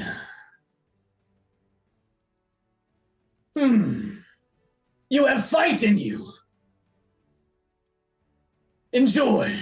And he opens his mouth and unleashes a breath weapon. And he'd like you to make a dexterity saving throw. Or a wisdom save, rather. Oh no. Poor Lychee. That's not good. Oh, not the worst. Okay, cool. 15. 15. That is not going to save, but I am curious how this affects Lychee. As Lychee just falls asleep. And Garvin catches Lychee in one palm. You'll awaken soon. and he flies off after you, using the rest of his movement to move a little bit closer. You are now currently about 60 feet away. Lychee is asleep and in Garvin's hand. Next up is, I went to the wrong page. Ruli, you're you again. You're in the water. There's Yes. a crab right next to you. What do you want to do? I am a Selkie in the water, finally. You are back in Sylvanthi saltwater. It feels like home. How far is the dragon from me currently? From where you are right now, this dragon is about 300, maybe 400 feet out from you.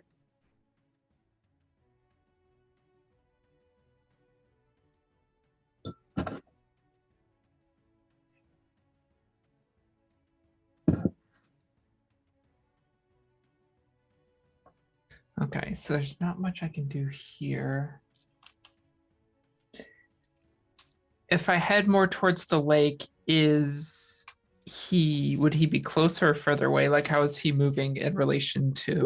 Good question. Yeah, so going towards the lake would get you closer to him.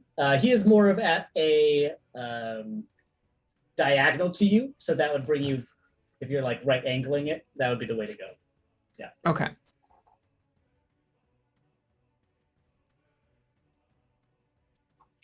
Okay. I am going to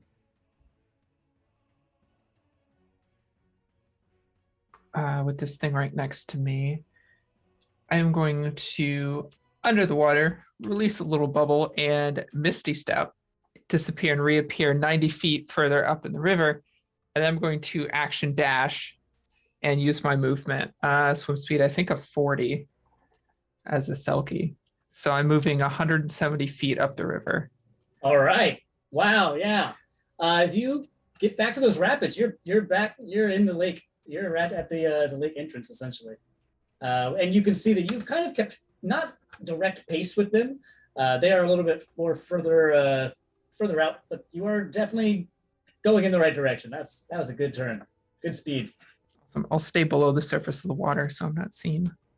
Excellent. I have, do you want a stealth check with that? If you are actively hiding, yes, please. I have silent swimmer, so I get advantage on stealth checks when I'm underwater. Perfect.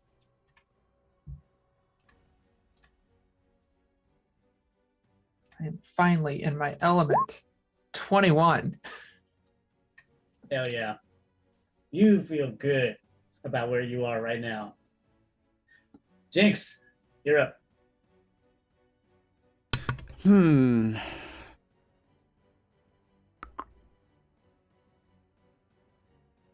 So, we're that minor illusion should last for a minute on its own. I'm trying to figure out what to do because Garvin hasn't actually like attacked us. Like, hasn't done damage aside from clipping Jinx with his horn. But like, I don't want to do damage and like escalate it. But that's about all I have available at the moment to do a whole lot. So Ruli is very far away. Baskin's very far away. Dram's close by, and we don't know where Reverie is, do we? You do not know where Reverie is, no. Okay. Reverie went to go hide, and you know that Garvin found Reverie. You just have no idea where that happened. Okay. Then I think what I'll do is turn to Dram and say, hey, so I think if we just if we get you very close to death, but not actually dead, should change back into yourself. Because I got hit, I mean, unless it's you get impaled by a dragon horn, but that seems unlikely. That's a very specific way to end a spell. What do you think? You want to get me to the edge of death. Yeah.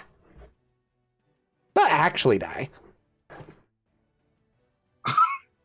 But Like, I almost died because the dragon hit me, and then I turned back into myself, and I was fine.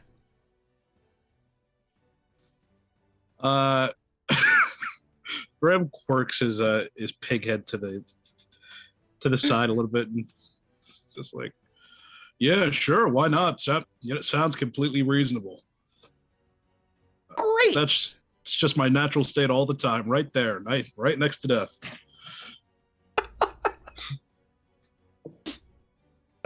Jinx, completely unfazed, is just like, well, great. Let's do this. I'll do a spell.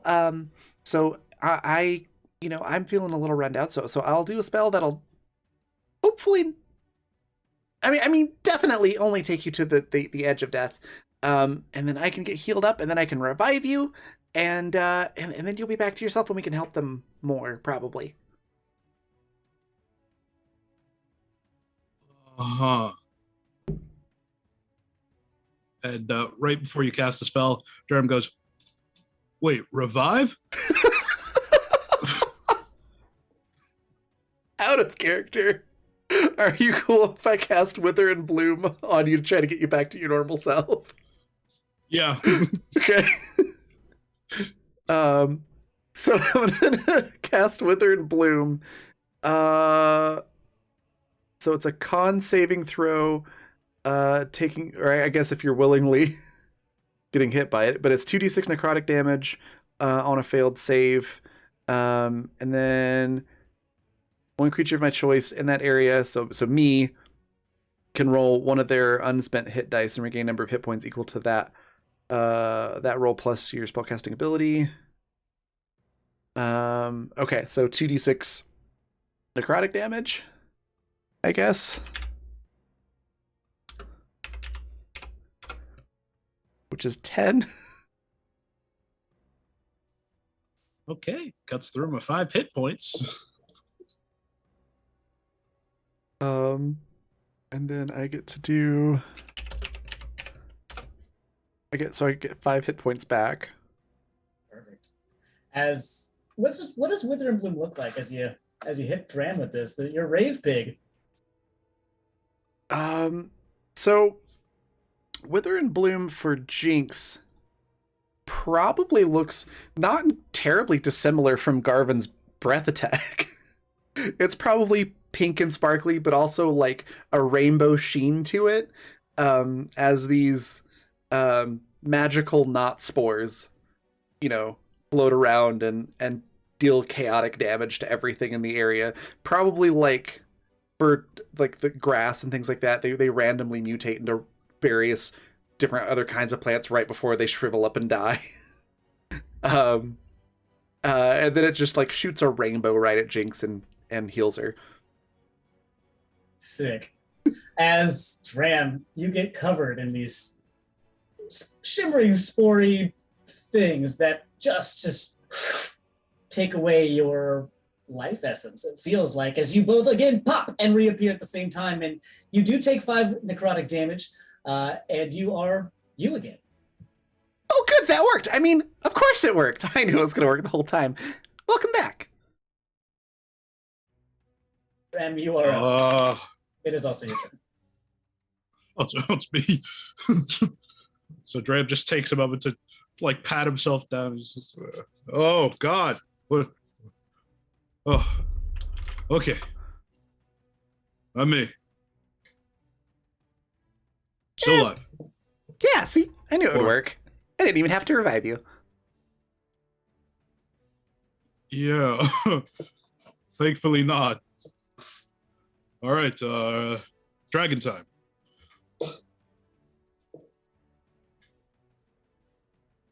We going? Yeah, I'm right here with you. All right, then Dram will take off at full tilt, once again running. And so 30 feet of movement, so action dash and bonus action dash as well. So 90 feet, just shoo, All right. straight towards the dragon. Perfect.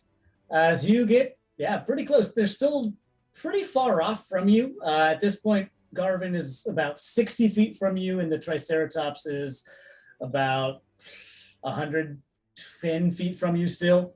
So still a little bit of ways off, but you are definitely gaining fast.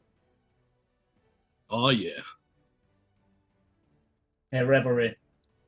Time for roll 20 to Yeah, let's make a wisdom save. 13.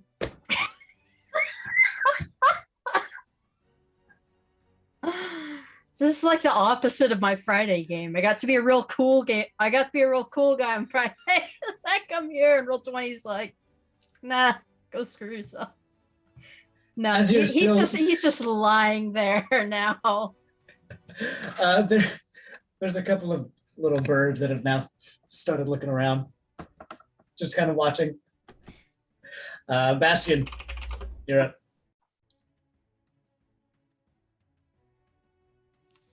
All right, so this thing looks like it only moves about 10 feet slower than me. Something like that? At full tilt, yeah, something like that. All right. I'm hoping its breath is only a 30-foot range. This should keep me. This should be the turn to do that. We'll keep. I guess feeling that Lychee has gone to sleep, we'll just get him out of his hand. No sense in taking unnecessary risk, and we'll just keep trucking forward. Another 100 feet. I'm trying to get into as dense of foliage as it can, within Yeah. reason. So where you are roughly right now is getting towards the edge of the lake. And you're trying to head up the mountain, or still around the mountain. Oh, As far as denser foliage goes, up the mountain would be the way to go. But as far as terrain goes, that's up to you. how much would it slow me down? You are rather large, but these trees are also smaller than you are. So at full speed, probably not very much. Let's do it. Full bore. All right. As you, keep trucking up the mountain. Perfect. You're just running. Yeah, I'm still saying very offensive things in Draconic though. Hell yeah. As Garvin now starts to move faster towards you, still on your trail. He is not quite catching up to you though, as he is above the tree line. He is watching you from above now, but you are still a little bit further off from him, as you can kind of hear this low growl in his head as he turns around, and you can see those of you who are watching see him turn around a little bit. It looks like he didn't even catch, he didn't really look down at any of you, and he turns back and looks after where you went, Baskin. Ruli, you're up. How close am I now? You are at the base of the lake, roughly. So they are riding up the side of the mountain. So you'd have to cross all the way to the other edge of the lake. Then you'd be pretty close to where they are. They're going up now, so they're about 60 feet or so up the mountain, but you'd have to get all the way to the other edge of the lake, which is about 150 feet across. Okay.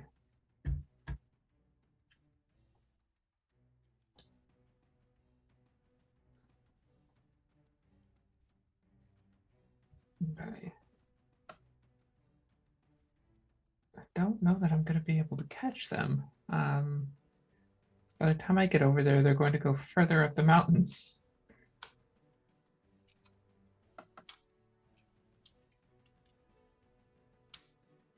It's been another. Yeah, I want to get back into this. I'm going to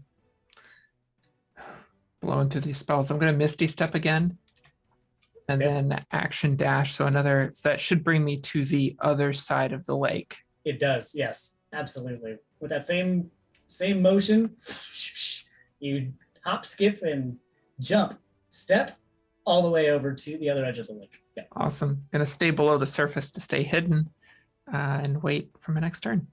Perfect. Jinx, you're up. I think I'm gonna follow after Dram. call Bob the bird over. I don't know where he's been this whole time. But yeah, call my familiar. Start following after Dram, and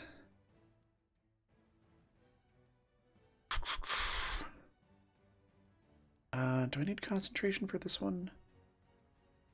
No.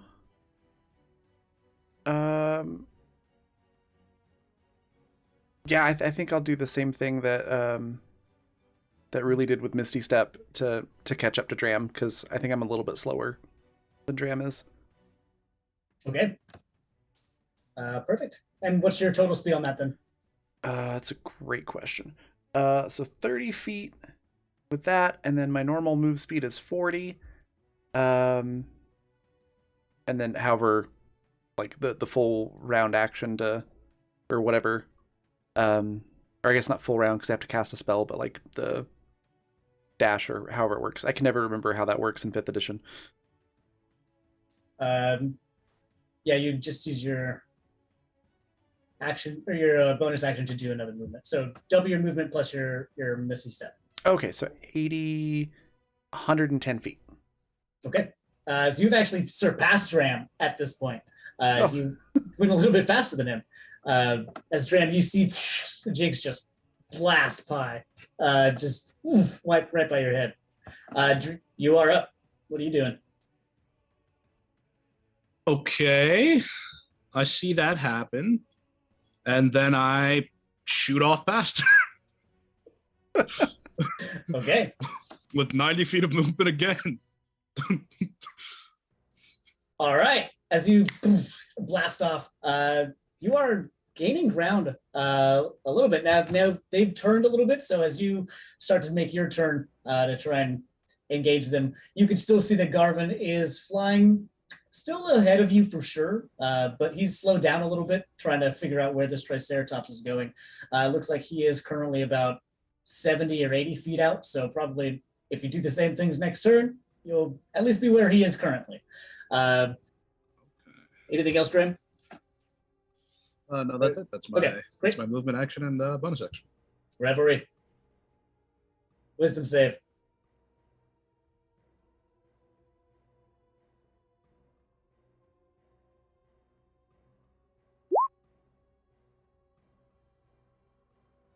No. 10. Well. Oh, Wowzers. Doozy. Hold on a second. I rarely ever do this, but I have essentially an infinite amount of guild coins. Okay. I'm going to buy referee at advantage. Wonderful. Reverie, re-roll that, please. I feel like you're gonna have wasted that. Oh, an 8.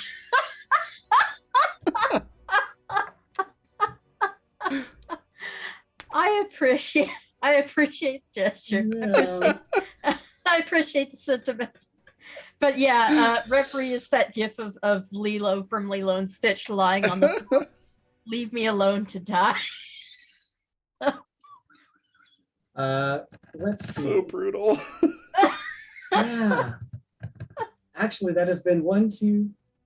8. Okay. I counted them. Okay. Hey, it's over. From when he got the breath, it's been 8 in a row. Oh man. Then let's say you woke up last time. You are awake now, Reverie. Ew. It has been a doozy of a minute and a little bit. What do you want to do now? You are physically fine, mentally awake, and morally questionable. But besides that, Still what an are you up otter. to? Still an otter. Still an otter.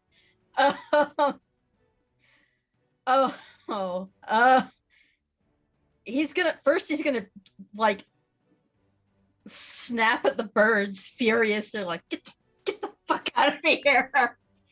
Yeah, they're gone. It kind of peek out of the crevice and see if he can see where anybody is.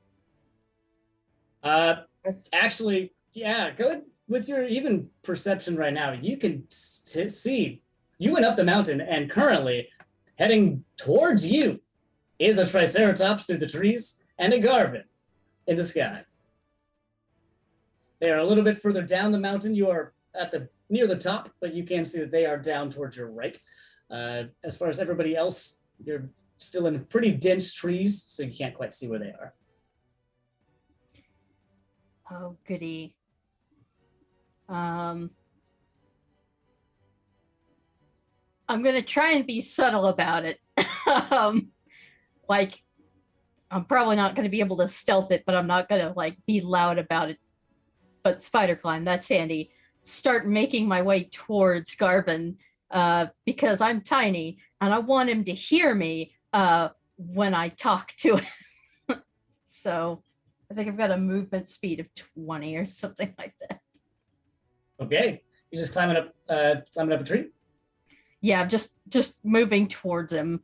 Okay.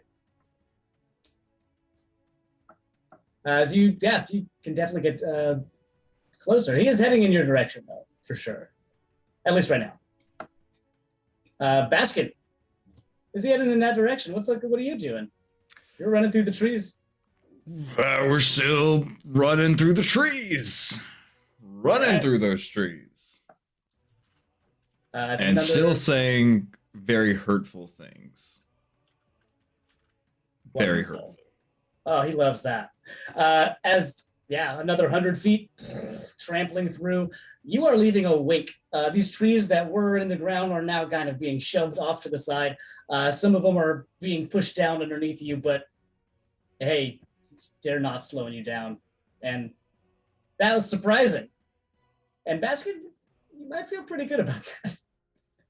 But Garvin is still on your tail, as he is going to continue to fly after you.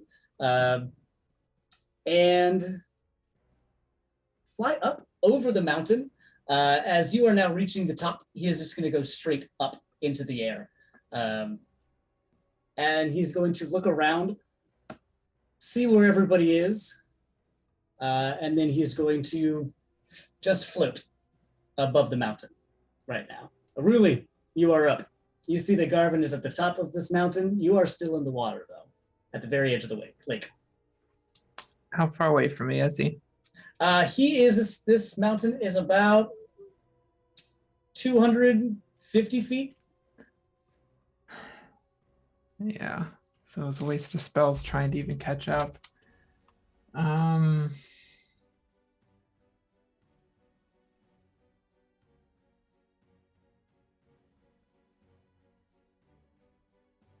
How far is Baskin from me? Baskin is up the hill. I would say from where you are, probably about 150, maybe 200 feet up the mountain. Still too far.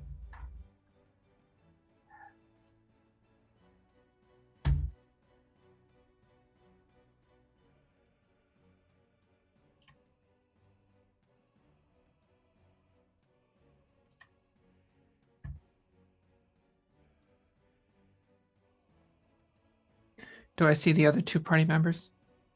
Yeah, they're just racing. They're running. They're moving fast, but you do see them.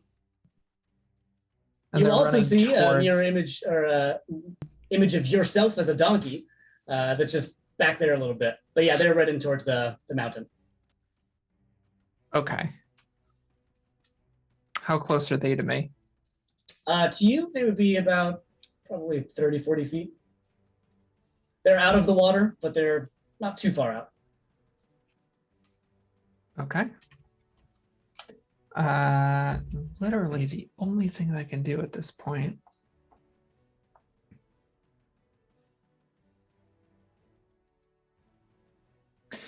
Yeah, I'm going to run forward as well. I'm going to move. Are the edge of the trees within 30 feet of the lake? The edge of the trees. Like heading up the mountain, you said it was Oh, forested. yeah, definitely. Yeah, pretty much as soon as the water of the lake ends, there's trees. Okay. I'm going to make my way 30 feet into the trees, trying to stay obscured. And I'm going to turn around and wrap Dram in mist. It's up to him whether or not he chooses to fail this con save. but I'm trying to teleport you further up the mountain. You would have seen this spell before. Oh, yeah, then sure. Awesome. Yeah, so I wrapped, Dram, and mist, and you appear 90 feet in front of me, so 120 feet up the mountain, just in a puff of sea mist. Nice. There you go. That should get you there faster. All right. Yeah, anything else? That's all I have. All right. I try to like hide next to a tree. Okay. Jinx, you're up. Let's see. What do we want to do? How far away from me is the dragon? Dragon is at the top of the mountain, floating above the mountain, so even maybe higher than 250, like maybe even 300 feet up. Okay, that's too far away even for me.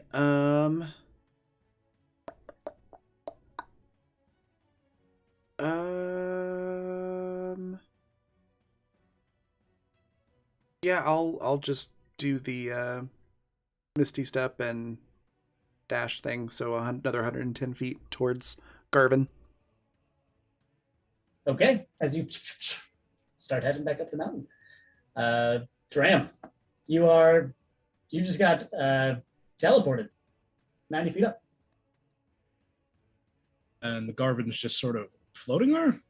Currently, it looks like he is surveying the scene, seeing if this fast Triceratops is the best play right now. All right. Then Dram will continue up the mountain, trying to get to the top so he can, I guess, talk to Garvin. Okay. So another, I guess, 90 feet. I don't think that gets me there. It's a tall mountain. Yeah, so you travel up the mountain. You are now all pretty much near the top of the mountain, except for really you're a little bit lower down. Dram, anything else you got? Come on, man, let's talk. As you yell this out, Garvin has already talked to you. We are playing hide and seek. I have found you. Have you forgotten already? Hasn't it been long enough? Garvin still has 2 more to find.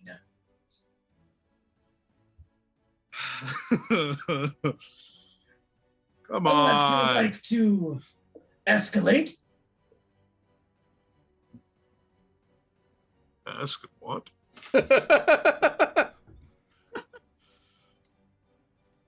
Garvin notices that you are no longer in the form that Garvin has gifted you. Yeah, things happened. I got a branch fell on me. Garvin understands. Are you bored with hide and seek? Would you prefer to hunt instead? No one's saying that. Listen, I just feel like it's been a while. How much longer you want to go? We have been playing for 1 minute. But Garvin understands. Time is odd. Do you want to seek Garvin?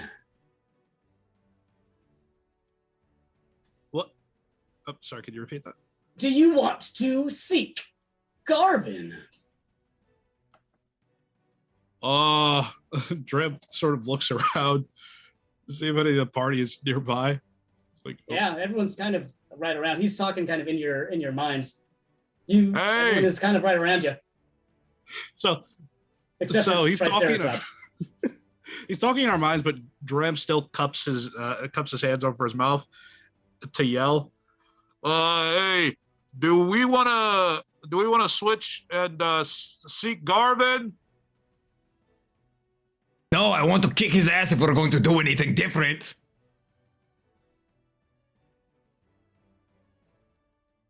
Uh, that's just his opinion. Wait, are everyone we else? fighting? This is Garvin's question. Garvin just was to seek you two down. And I did find you. Are you quitting? We are having... Drev's rapidly realizing half the party wants to fight this dragon, and he's right within striking distance. You know, how about I mean, prep time's a thing, right? Just sort of backing away slowly.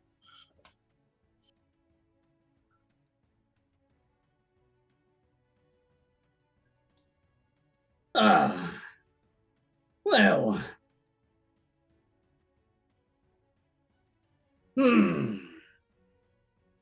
Ollie, Ollie, Oxenfree. And Garvin yells, if you are quitting, or we are fighting, make your choice. I will pause the game. And Garvin just starts floating there.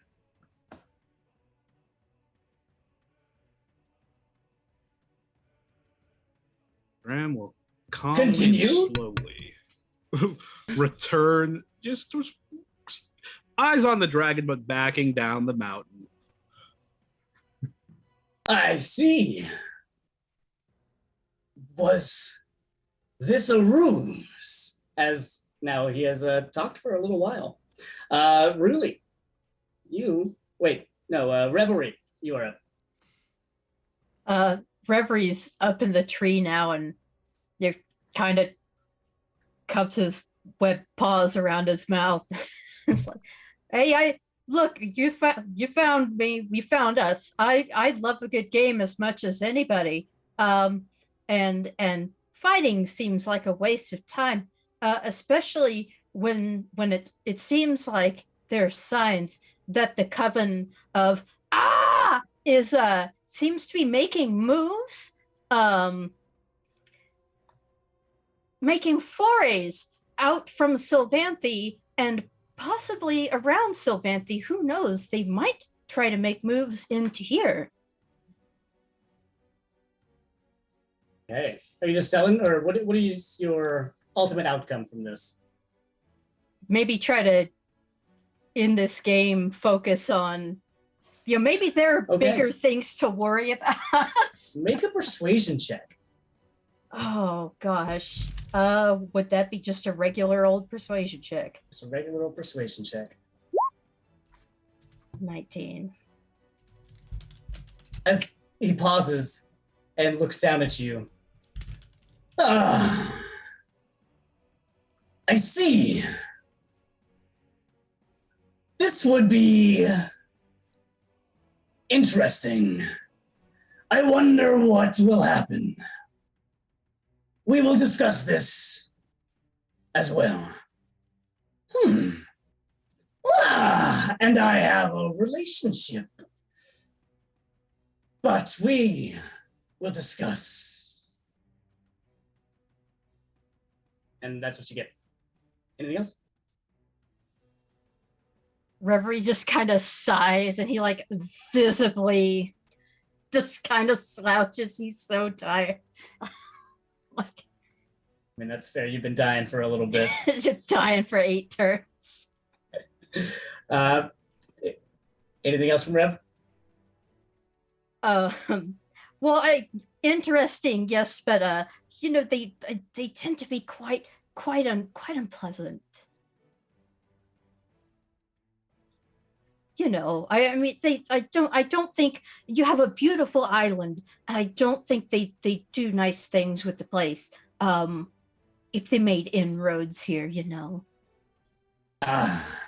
We have an understanding. They would not.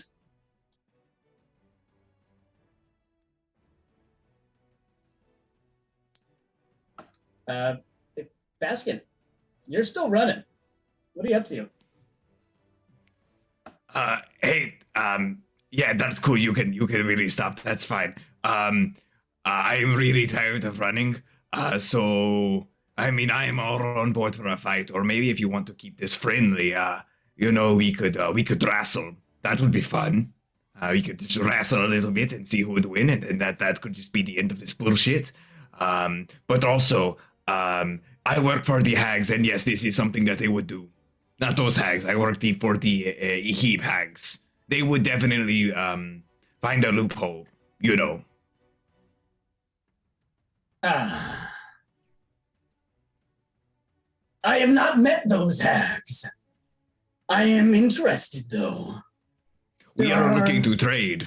If you have things you would like for me to give to them, or maybe you would like something for them, we can definitely discuss this as I am an envoy. But you know,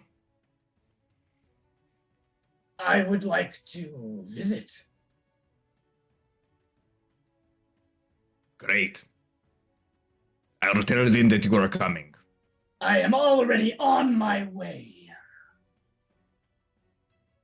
No, you are not. You are still here. Yes, but look around. And he looks off as you see that this island is still floating and is definitely moving.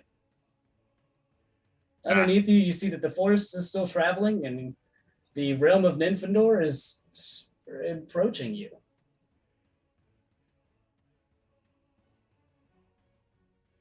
I mean, okay, but if you really want to keep doing this, I'll just tell them that you are a dick, and they'll probably still do business with you, but it will cost a little bit more. Is this blackmail? Because you do not want to be caught. No, like I said, I would totally be willing to be caught if we want to wrestle or tickle fight or something like that. But it is not blackmail; it is encouragement, advice. I see. And I need you to make a wisdom saving throw as he unleashes his breath weapon at you. I thought I was far enough away. Shit. He's just missed it off in the area. Shit. All right. Cool, +0. Does the revelry curse spread? Oh, right before that, he is going to teleport, actually. So now he is definitely within range, as he has just appeared over the trees above you. That's gonna be a 9. As he breathes, can Baskin just get it? Shit. Yeah. As you see all of these trees around you start to shift and move, and looks like they start to grow arms and start to dance around very slowly, and it's very unnerving at first, because trees aren't usually doing that. Maybe some trees are, actually. Maybe you've seen some stuff, but these weren't doing that a few minutes ago. I didn't eat any mushrooms. These were normal leaves that I was eating. I think they were probably not normal leaves, were they? Shit. As Garvin is now floating right above where Bashkin was, as he calls out, I am still willing to wrestle, if you would like. Yes, let's wrestle. This will be very fun. Wonderful. I must catch your friend first. Really, you're up.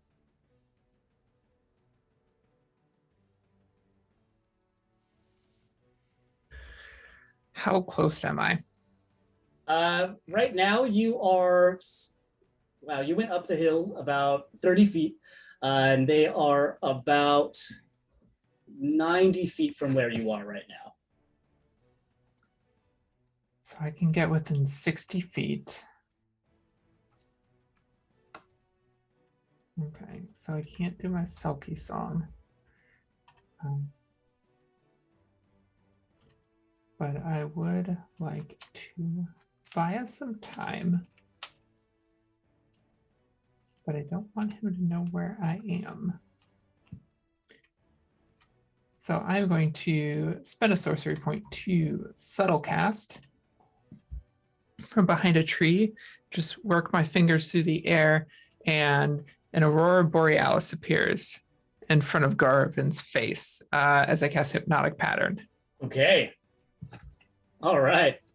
This is a wisdom saving throw.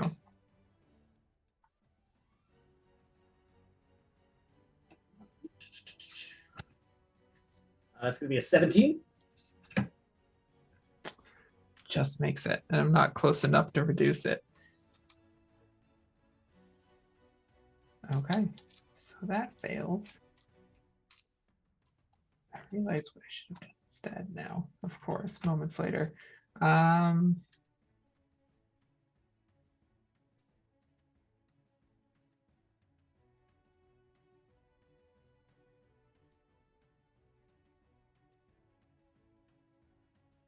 You said he's 60 feet from me? At this point, you traveled 60 feet or you got within 60 feet of him? No, that. How you far got- did you say he was from me? He was originally 90 feet. So depending on how far Okay. you Originally traveled. 90. Yeah. No, that failed. I will stay where I am and try and hide the best I can. Okay. And Go wait ahead and for make- another turn. Make a stealth check as you're hiding.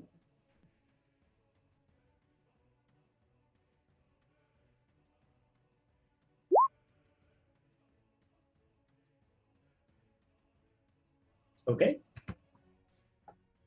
Let's see. Jinx, you're up. Dram, you're on deck. So yeah, Jinx just calls out to everybody like, "Wait, are we fighting or are we not fighting? What are we doing?"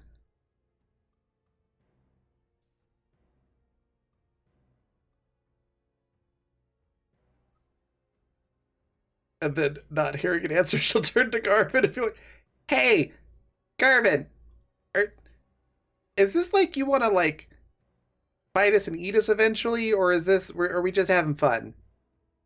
We are playing a game. Garvin already said Garvin was not hungry. But if you would like Garvin to eat you, Not particularly. Garvin is simply playing hide and seek. I suppose hide and seek tag. Well, that works for me. Yeah, if you want to hide, I'm down to let you hide, and then I'll come find you. Well, one more, and then Garvin will hide. Hey, who are you trying to find? The donkey. The other one. Oh, the donkey. Yeah. I think they were over by the forest. Oh? You would turn on your friends. Just moving the game along. I see. Garvin will seek. And he flies off. Dram, anything you got going on? Dram just sort of slides down the wall of the, like, not the wall, but like sort of the rocks of the mountain. Just taking a deep breath as, you know, he potentially could have gotten snacked on by a dragon right there. Okay, fair. Revelry, you got anything? No, Garvin's well out of range. Like he's muttering in Infernal, and it's that same kind of almost melodic wandering until it snaps to a point, and it's hard to tell because it almost always sounds kind of wicked and vile, but he just looks so irritated and tired. Okay. Baskin.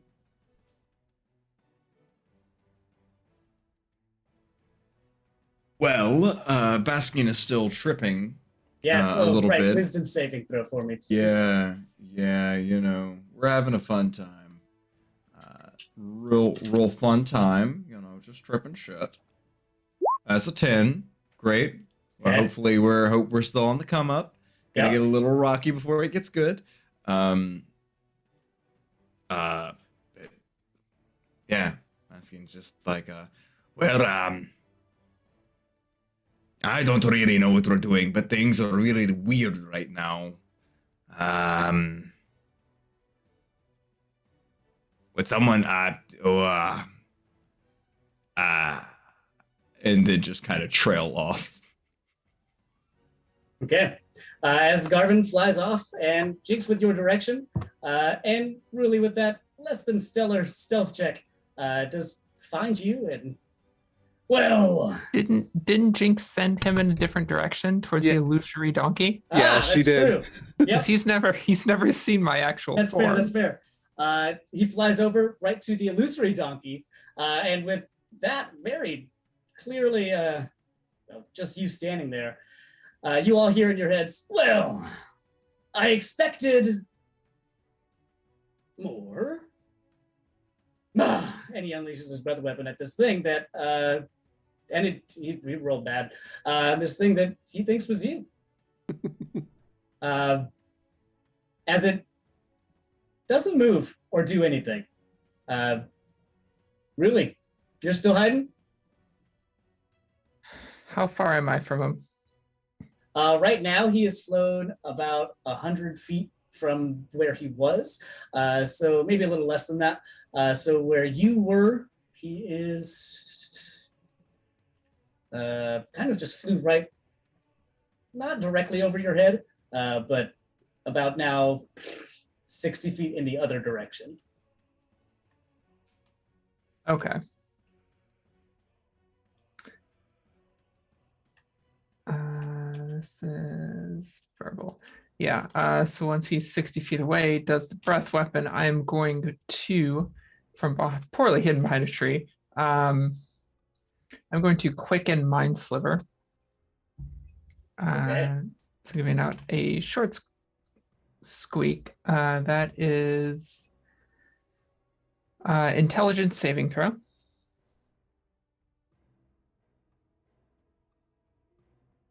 Does a 14 do it? That fails. Okay. So he takes 4 psychic damage, but more importantly,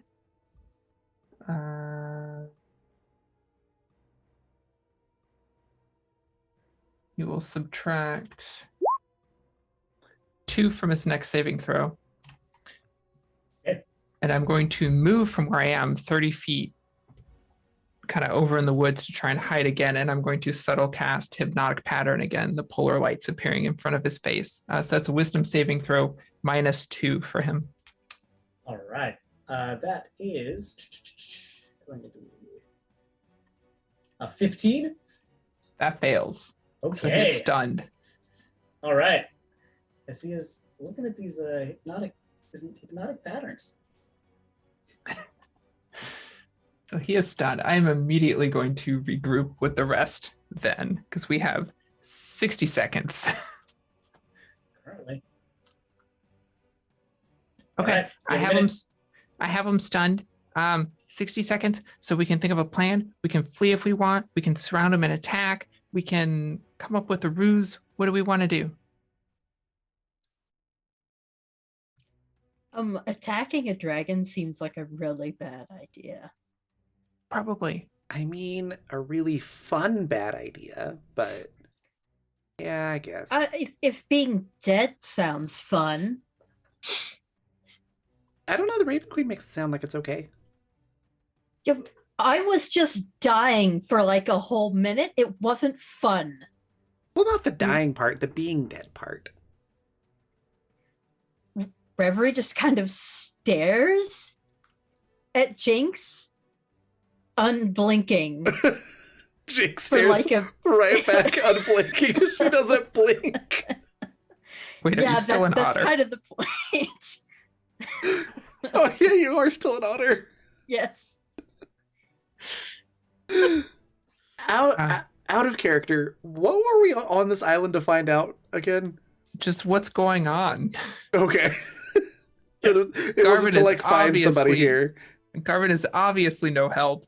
He said something earlier about someone who was involved. So Garvin has said that if you play his game and have fun, then he will tell you, he'll talk after the game. Which essentially. Reverie remembers, which is why he was trying to kind of direct things.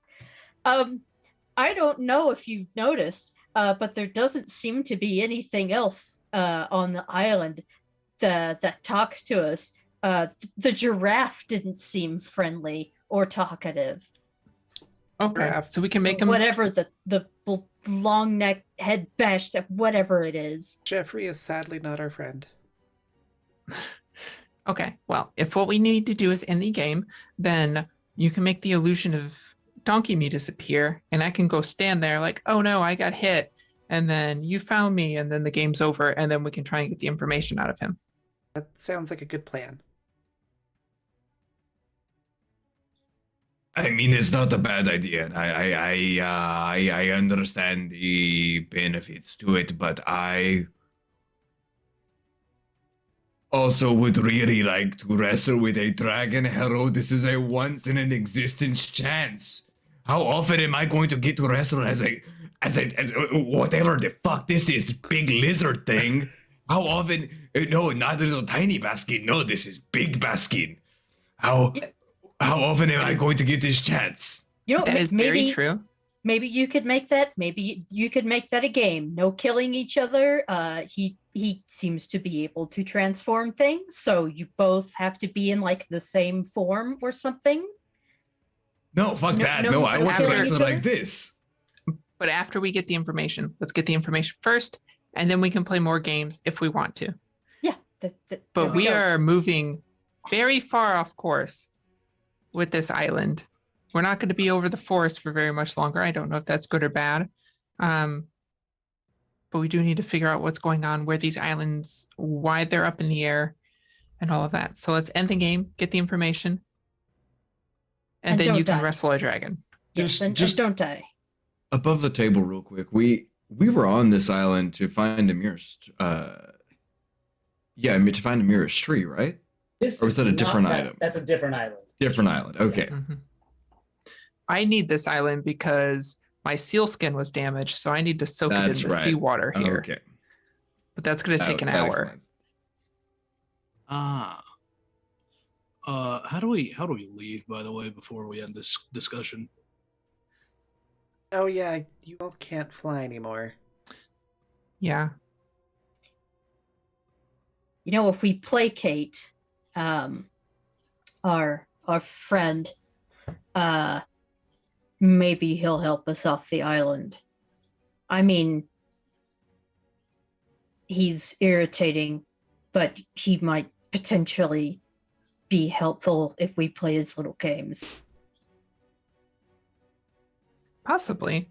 I know I can probably prevent myself from dying if we just jump from here. We also have the treats that make us small, so we might be able to figure something out there. I mean, that depends on how small. Very small things can survive a fall, so from a very great height. I'd still rather not fall from a very great height. Yeah, let's try and get the information first, and then we can figure out how to get down. This seems like a one problem at a time situation. Yes. Okay. Okay, Jinx, if you make Donkey Me disappear, I'll run over there. Yep, I will drop that as soon as you're ready. Also, you seem to be yourselves again. I'd rather not be an otter anymore. If you could, how Oh, did you? yeah. If Baskin steps on you, it should fix it. And Reverie, is still up in the tree, at the top of the tree, and he kind of scurries in a little circle. Like, can I get up any higher? No, I can't. So I Just kind of think glares. without waiting for an answer or anything, Jinx is just like, "Oh yeah, I did that for Jam. I got this." And throw Withered Bloom at the tree to hit Reverie. Perfect. Let's roll it. Okay, so I take off running over to where Illusion Donkey Me is and kind of stand there, give Jinx a nod. Yeah, the illusion just just drops. So that's 5 damage on Reverie. And I have 4 hit points, so Perfect. Perfect. And then I get 1d8 that's back. perfect. So I get, You take 1 necrotic damage. yeah, so that, yay, now I have 39 hit points. I'm back up to Nice. full health. Nice. All right, really. The fake you is gone. The illusory you is gone. Garvin Yeah. is stunned up in the air. So I stand there for a second, kind of shake my arms out, and then take a breath and goes, okay. And I drop hypnotic pattern and I go, oh no, you found me. Make a deception check. Gladly. Roll 20, let me roll above a 10 on something. Deception. Oh, come on. 14. Rolling so poorly tonight. You do still have an advantage if you need it. Well, he rolled an insight check and got a 1, so I think he looks at you and says, and I see that you have also withstood my power. I am very impressed. Well, it's Good because job. I'm from Sylvanti like you are. I see. One with the ocean, I would imagine. Yes. Wonderful. I am glad that you get to explore like I am. And with that, everyone, gather. And he flies up and rests at the edge of the lake as you all head back over to where he is. I'm Unless you're going doing something to, before then. no, I'm going to go to the edge of the lake gathering. I'm going to take my sealskin off. I'm not going to let go of it, but I'm going to hold it down in the water because it needs to sit in this water for an hour to repair itself. So Okay. As you all gather up on the edge of the island, or the edge of the lake, rather, as Garvin floats, just very, very slow, very, not very far off the surface of the water, as he looks over at all of you. Well, thank you for playing with me. It is a shame, of course, you would get caught, for I am so very much larger than all of you. This was fun, though, for Garvin. Now, Garvin will answer one question. What is first?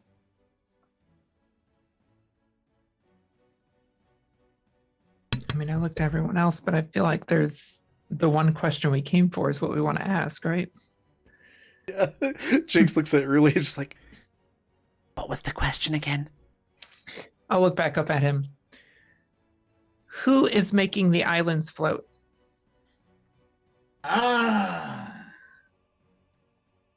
This is the power of Big G.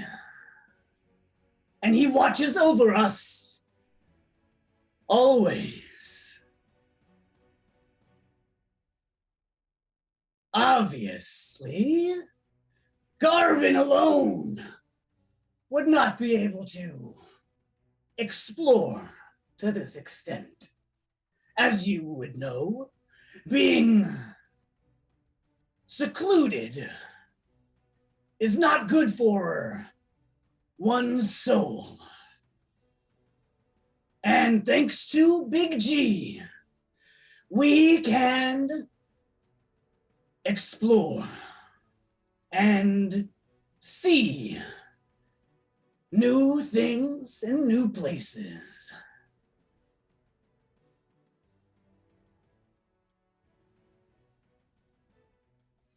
Oh, I thought. I'm guessing since you didn't tell us, you don't know who Big G is. I thought someone as smart as you would know. Oh, of course I know.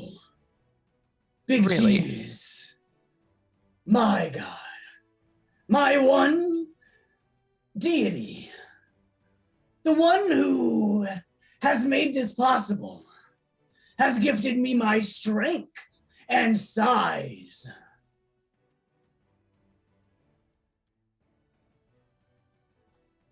There's a lot of vagueness there. Are you sure you know who he is? Well, we have not met specifically. However, I know that he watches me and the rest of our kind.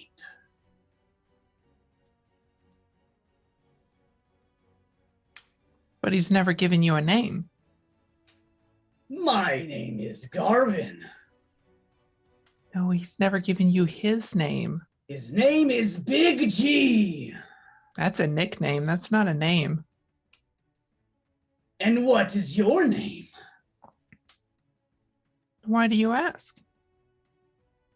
How do you know what a name is? Is it not what one is called? What is being referred to as you itself?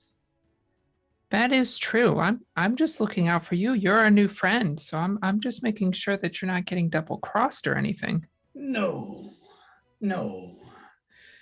Big G has our best interests at heart. And what are those? We want to see everything. We have been trapped for so long, and he has allowed us to explore. So there are others like you, others that we can make friends with. You keep saying we and us. Oh, yes, there are others, not like Garvin, though. Garvin is large and mighty. The others are still small.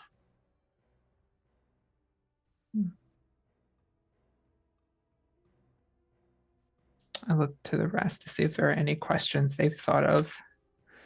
Are the others as hospitable as you? Ah, are any as hospitable as Garvin? Some are good, and some are fine.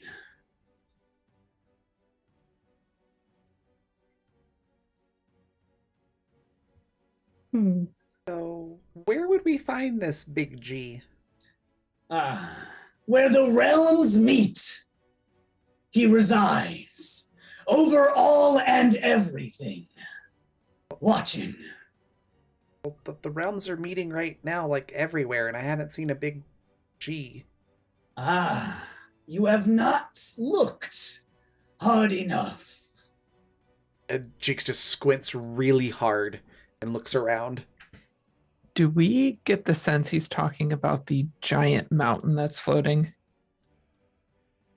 You can ask him about the giant mountain. Yeah. Off the top, not specifically, but Yeah, I'll ask him. Are you talking about the giant mountain, the really big one that's floating like the other ones, except it's not moving around, it's just staying still? oh, no.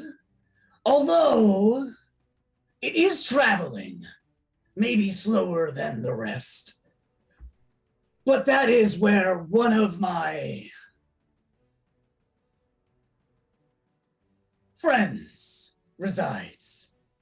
Big G, though, does not reside there.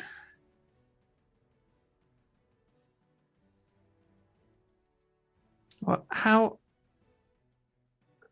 would we find him if we want to be as blessed as you? He will choose you. If he has made you, you would know. To find him as you all are, you will need to go to the crossroads of the realms, to the center, and in search of the Big G. be aware. There will be perils, depending on your trajectory. When we saw the map earlier Yeah. that the centaurs made us, was there some place that looked like a point where the realms meet? Yeah, actually, kind of smack dab in the middle of the map, where the forest of Elastir meets the waters of Sylvanthi and the river from Ehib and the river from Nymphador and the mountains and the area of Gefelden. They've all been met with this circle of this essentially bay that has these rivers that go into each of these parts of the different realms. So that is the middle of the map, is the water right there. I'll look to everyone else and I guess we have where we need to go. Jinx looks at everyone like, I don't know. This kind of sounds like one of those, oh, my deities from another realm, you wouldn't know them situations. It's the only clue we have right now. If we go island to island, we're just going to end up playing more games, which were fun, but you know. Would you like to play more games? Oh, unfortunately, we are on a mission. I think Baskin may have wanted to wrestle you, though. We could probably make time for that. Is this challenge true? Yes, I would like to kick your ass. Ha ha ha! But first, the trees are still breathing. Can you do something about that? Oh, yes. And you're fine. It goes away. Great. It's a little boring now, but yeah, okay. Well, we can make it more exciting if you would like to wrestle now. I mean, yeah. Are you ready for Garvin? Bring it, big boy. Here we go. And he races at you. Go ahead and roll initiative real quick. Just you. Unless someone else is trying to jump in this also, but Garvin is headed straight at this Triceratops. Dune. I mean, if Baskin wants help, I will teleport him on top of the dragon, but that's up to him. Okay. Jinx has just pulled out snacks and is sitting on her bird watching, just fascinated. Reverie is now pleased to be atop this tree with a good view. Perfect. As Garvin heads straight into you, he does not turn away. He slams into your body, and he's going to hit you for, not very much actually.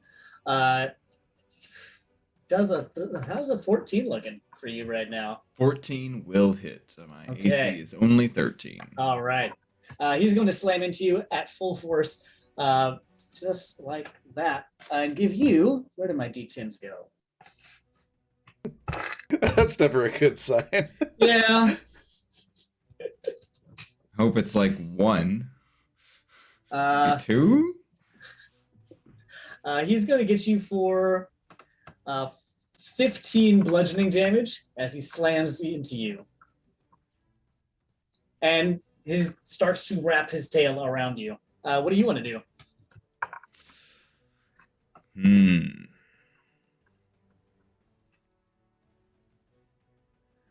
Were we both moving towards each other?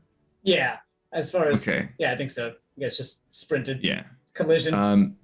If we were doing that, then at the end of that like little forwarding bit, I'm gonna try to gore him. You know. Okay. I mean, non-lethally gore. Sure, We're having a fun time here. Yeah. Okay. That is a +9 to hit. Hell yeah. That is a 21 or 22. 20. That's gonna hit for sure. Cool. and he will need to make a DC 13 strength save. That is going to be a 16 plus, yeah, whatever. Yeah, an 18. Okay, well then I will deal 23 points piercing damage. Or I guess Wow. bludgeoning damage since I'm not doing it lethally. Nice. Excellent. As he is going to continue to wrap his body around you, I need you to make an athletics check against his, or strength athletics for contesting this grapple check. All right. All right. So that is a +6. Since I am not proficient, that is a 24. That's going to hold him off for a little bit. He just cannot get a good grip on you right now. You're big, you're muscular, and he's having a little bit of struggle. What do you want to do? We will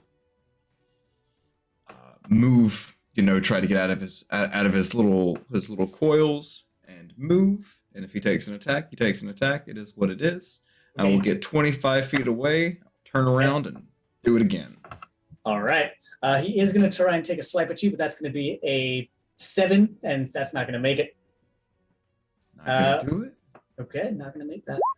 That's gonna be an 18 to hit. An 18 is going to make it. Yep. Another DC 13 strength save. Okay. Well, that's going to be an 8. All right, fantastic. So, in that case, we're going to do 27 points of bludgeoning damage. Oh, yeah. And we're going to bonus action stomp him, Cool. which is still a +9. But since he's prone, is that advantage? It is advantage. He is prone. You did tackle him and put him on the ground. You failed to save. Nat 20. Woof. Yeah. Nice. All right. Roll your And damage. that's a different damage. That's not the gore damage. That's different. That's I think more gnarly actually. Okay. Similarly gnarly. 3d10. Get at me. So that is 40. That's 50 damage. No, 54 damage. Woof. 54 damage. Wowzers. Okay. As Garvin is up, he is going to try to stand up, or at least get out from underneath you, try and shove you off. I need you to make another strength push against him. It is a 15. A 15 is still going to be higher than what I rolled. As you maintain your position on Garvin, and you are still up. That was his turn. Yeah, he couldn't get out. Great. In that case, we're going to do another gore. Okay. And is this at advantage or not? This is still prone. Yeah. If you were holding him down. Oh no, Oh, he yeah. is. Yeah. Yeah. You were right on top of him. Okay, so that is a 25. That's gonna hit. And that is 48. That is, I think, the same amount of damage. That is 23. And then we're going to Okay. bonus action stomp. So that is only a 17. Okay. Only a 17. Only a 17. All right. Excellent. As Garvin is up again, he's going to try and escape. Wait, Yeah, no, what's up? the second Yeah, number yeah. was the 17 to hit. Oh, Did that 17 hit? hit. Yes, that was going to hit. Sorry. Yeah. I misunderstood. Oh, no, yeah, no worries. Yes, That 17 does hit. is, that is strangely enough 17 damage as well. Okay, excellent. Then I don't need to redo my math. Perfect. As he from the ground is going to swipe at you with his tail. This is still going to be at disadvantage, but that's going to be an 18 to hit, which I would imagine is going to do that. That's going to be 6 bludgeoning damage. And he's going to hit you or swing at you again with his tail. Still in the prone position. Wowzers. I was doing all the good rolls earlier. That's a 3 and a 5. So this is a miss on that one. You're back up.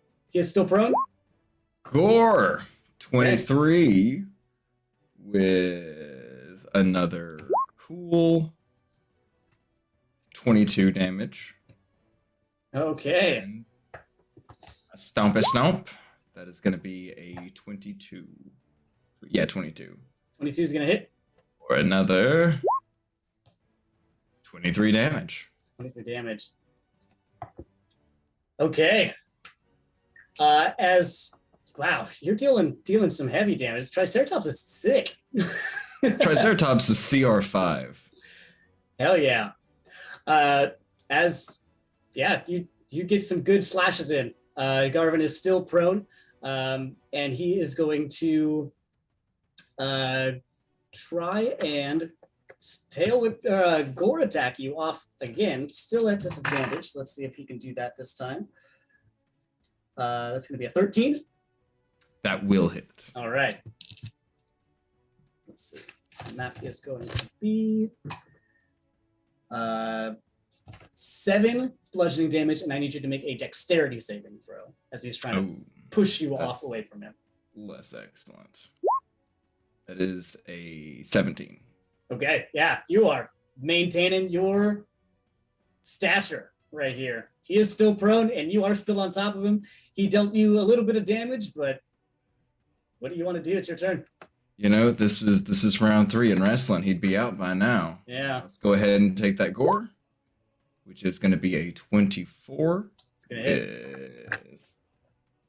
With 23 damage. Man, the average roll.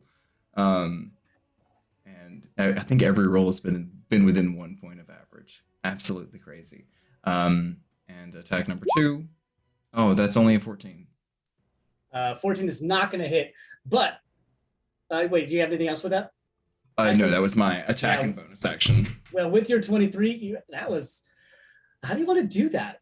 How do you want to do this? As you stop Garvin or Gordon, what do you do? How do you do this? How do you finish this fight? I think that Baskin will kind of, while he's on the ground, like put his nose down and just scoot him along the ground for a little bit and leave kind of a furrow in the earth, and then pick his head up and put his just giant toe beans on his chest and go, Okay, I have won now. We will ask more questions. As you see Garvin look over at you from the ground and, and he starts to shrink and shrink and shrink and shrink as you back up a little bit, as what was a 40-foot, 30-foot, 20-foot, 10-foot, smaller and smaller and smaller, until what is sitting in front of you is only a couple inches big. It is blue with yellow and white streaks going through it. It looks like it has appendages. It looks like it has little fingers, but as far as a face, you cannot see one anymore. It looks like it has a little tail, but any resemblance of eyes or a face or anything like that seems to just be gone at this moment. As you hear, "Oh, you seem to have tired me out. More questions, but I must feed first." And that's where we're going to come back next time. Nice. Oh, that was fantastic. That was a good fight. Wow, you had so good luck. Wow. All the good luck went to you. Those are some good rolls. Oh, that was great. I'll just say my curse passed on to Garvin. It did. I kept rolling 3s and 5s, and Take that. he deserved it. Oh, goodness. We're going to go on a raid here shortly. Before we do, I want to let everybody say what their favorite part was, where we can find them, anything they'd like to share or plug. We'll go reverse order from how we usually start. So we'll start with Andy. Favorite part, where can folks find you? Anything you want to share or plug? Favorite part, I think, was the description of Wither and Bloom. I'm really into flavors of spells, and I really like all of the ways that everybody's doing their different spell flavors. But I think that one stuck out to me a lot when you did that earlier with Jinx. That was really cool. Where can people find me next? I will be streaming on my channel tomorrow. We're going to be playing some more Pokemon Arceus, and then maybe on Thursday we might be doing some reading or something like that, or some other type of stream. I'm not quite sure what's going on Thursday yet, but we'll probably do something depending on what's going on. Next week, you'll right back here, right on Tuesday. Besides that, that's what I got. This was fun. Good Garvin battle, kind of, if you could call it that. Good Garvin game. That was a lot of fun. Awesome. Anna, favorite part? Where can folks find you? Anything you want to share or plug? Hey. Favorite part. I mean, now I realize that we should have just fought him from the start. Could have taken him. There's a lesson that surely will not hurt us in the future. Favorite part? I mean, it has to be Triceratops wrestling a dragon. I mean, how often do you get to see that? But yeah, I am Anna, aka Archival Dust Bunny, most places on the internet, queer and trans advocate, museum worker, and TTRPG streamer and podcaster. If any of that sounds interesting, you can find me on Twitter at Archival Dust Bun. As far as where to find me, right now, a lot of my projects are in pre-production, but you can find me when I'm out here every other Sunday on Guild of the Phoenix playing Cyberpunk Red.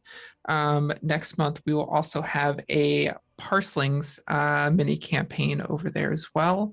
So watch for announcements around that. And then, of course, you can also find me in Response Team Omnicron, which is in the Lancer actual play podcast, playing through the No Room for a Wallflower adventure setting, following a PR team who unexpectedly ends up on the front lines.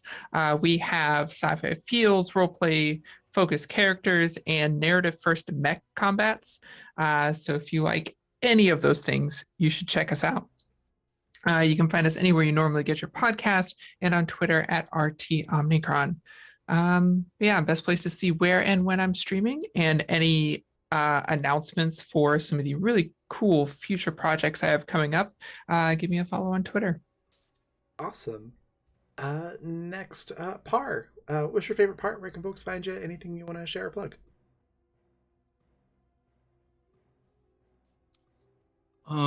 Favorite part. Dragon wrestling. Yeah. It's gotta be. It just holy man. I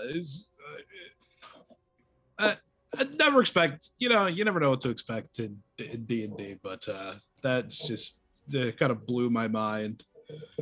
That happened.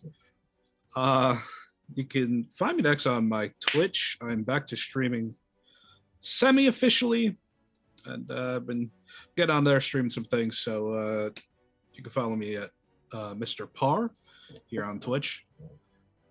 And I will be back next week, of course, for this lovely campaign with our lovely party and our great DM. Awesome. M, what was your favorite part? Where can folks find you? Anything you want to share or plug?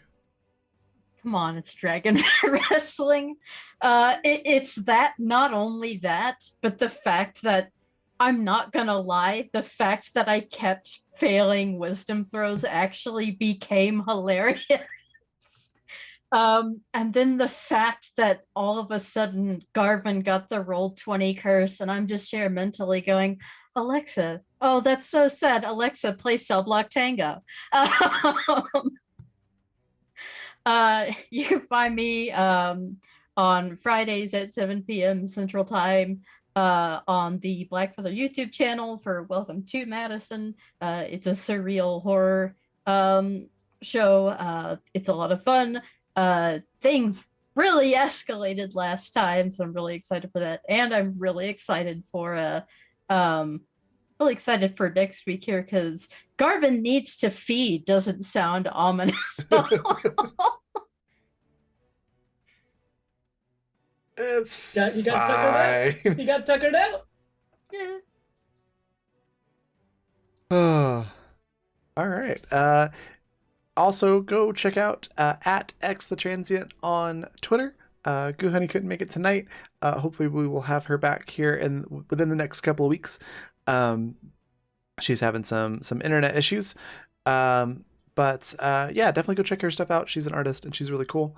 And then Zan, what was your favorite part? Where can folks find you? Anything you want to share or plug? Yeah, well, my favorite part actually was not the dragon wrestling. As great as that was, it is it's c'est magnifique. But I really enjoyed. There was a little while before before things wound up in this unfortunately ultraviolet confusion. Conclusion. That's the word. Brain's turning off. Was the idea that the only person or the only thing that would harm this dragon in our entire encounter would be Lychee. It was just, I was so ready for Baskin to just Be like, okay, tell me, what was it about? What did it feel like to hurt the dragon? That would be so exciting. but now he and Lychee can compare notes, and so that's gonna be very fun. As for where you can find me, you can of course find me here on Tuesdays. There's a chance that you might find me tomorrow over on Cat and Schrodinger's channel, but we're not sure. If not tomorrow, then some other upcoming Wednesdays. We're trying to get some one shots together. You can also find me over on the Faustian Nonsense Network sometimes, and the reason I'm there is because we are doing fundraising. Have like 1 or 2 weeks left of our fundraising for the Super Suits podcast, a tongue-in-cheek show about the litigations and lives of lawyers in a society that is filled with superheroes. It's very fun, very tongue-in-cheek. If you check out their network, you can see me running a couple of games of their TTRPG, which is a wonderful little one-page game that is included in any like donations or anything of $50 or more. And we have stretch goals to make it a right now it's just a once you're either the defense or the plaintiff, not the prosecution. I got to talking to about that because I don't know lawyer terms. But yeah, one of our stretch goals is that we'll have a team versus team variant of that coming out. So yeah, keep your eyes tuned on that. It's going to be a great time. It's a really cool network, actually paying their voice actors and everybody involved a reasonable rate. Like it's always good to support something that's trying to give back. And yeah, I'm Zan. I'm a therapeutic GM now. Yay! And I write homebrew and other really cool stuff that you should check out when I post it, which has not been for a while and probably will be for a little while longer. Awesome. That just leaves me. My favorite part is, or was, seeing how we all tried to come up with solutions to the problem while not having access to like all of our normal character stuff. That was a lot of fun. And then seeing like how we were able to, as some of us started getting those powers back, combining that with what other people were doing in their animal forms was really fun. Everybody was super creative and I really enjoyed that. I also love Garvin's voice and the way he talks. The third person thing with the way you like move like a dragon when you do that voice. It's just chef's kiss. It's fantastic. So I think those are my favorite parts. Where you can find me next, today's Tuesday, so I will be back on Friday over on the Black Feather Guild YouTube channel at noon p.m., 12 p.m. Mountain Time for Avatar Before the Ice Melted, where our party is, this happens about 10 years before Avatar The Last Airbender in our story, and our party is taking a message from a coastal Earth Nation village to somewhere just outside of Ba Sing Se, unknowingly working for the White Lotus organization. It's getting really, really fun. There's a lot of character development that's happening really fast. It's a really fun story. You should check it out. And then 6 p.m. Mountain Time on Friday for Welcome to Madison. I'll be producing that, so you will hear me talking a little bit at the beginning and the end. That's about it, but I'll be there. You can talk to me in chat if you want to. And then Saturday, of course, at 6 p.m. Mountain Time, we have our next Animus Absentus episode, which will also be really, really fun. I'm excited for this week's shows that we've got going on. Other things to share or plug, definitely check out the Children and Champions of the Fae supplement for D&D 5th edition. It's one of the sources that we used for this campaign. Jinx's ancestry and a few other traits are from that supplement, as well as some of the other characters. It's really cool. It's worth picking up and reading through for sure. There's a link to that right in chat. And then our sponsors are Fundamental RPG, which is a simple D20 system. It's not tied to a genre, so you can use it to play any style of game that you'd like. We've used it for high fantasy, for surreal horror, for sci-fi, all kinds of different stuff. It's really easy to pick up and get going with. It takes maybe a couple of hours to learn it if you've never played it before. And the book looks like this. You can pick this up on Amazon, or if you prefer a PDF, or if you want to just pick up the quick play guide for free, you can see both of those at coffee.com/Raven, like it's spelled at the bottom of the screen. And then our other sponsor is Die Hard Dice. You can check out their stuff at dieharddice.com. They sell amazing polymer and metal dice sets and accessories. There's also just a really cool company full of really awesome people. If you use the code FUNRPG, all one word with all caps, you can get 10% off of your entire order. And then I highly recommend the set that I was rolling with tonight. It is the Avalor Talisman Aventura set. You can see some of these right here if I can get it to the camera. The green screen's picking it up a little bit, but it looks very much like Adventurine, which is a semi-precious stone. They've got a nice weight to them. They're very fun to roll, and it's the Avalor design. So like the D6s have the corners trimmed off on them, and it's my favorite design. So it's a really cool set. Definitely go pick up a set for yourself if you can. And the link to that is right there in chat. And then if you want to catch up on this show or any others that we have here or on our YouTube, the best place to do that is on our YouTube channel. Just go to YouTube and type in Black Feather Guild. You should see the guild crest logo pop up as the first result. And we've got all of our VODs over there. And then there are some of our content is also over at the Fantasy Network at watch.thefantasy.network. You can watch some of them over there if you're already using that service. And I think that's everything. So we're going to go on a raid. We're going to go raid We Are Nerdsmith. It's a fantastic network. A bunch of really cool people over there. Give them a follow if you're not doing so already. And I will see you all on Friday. Bye, everybody.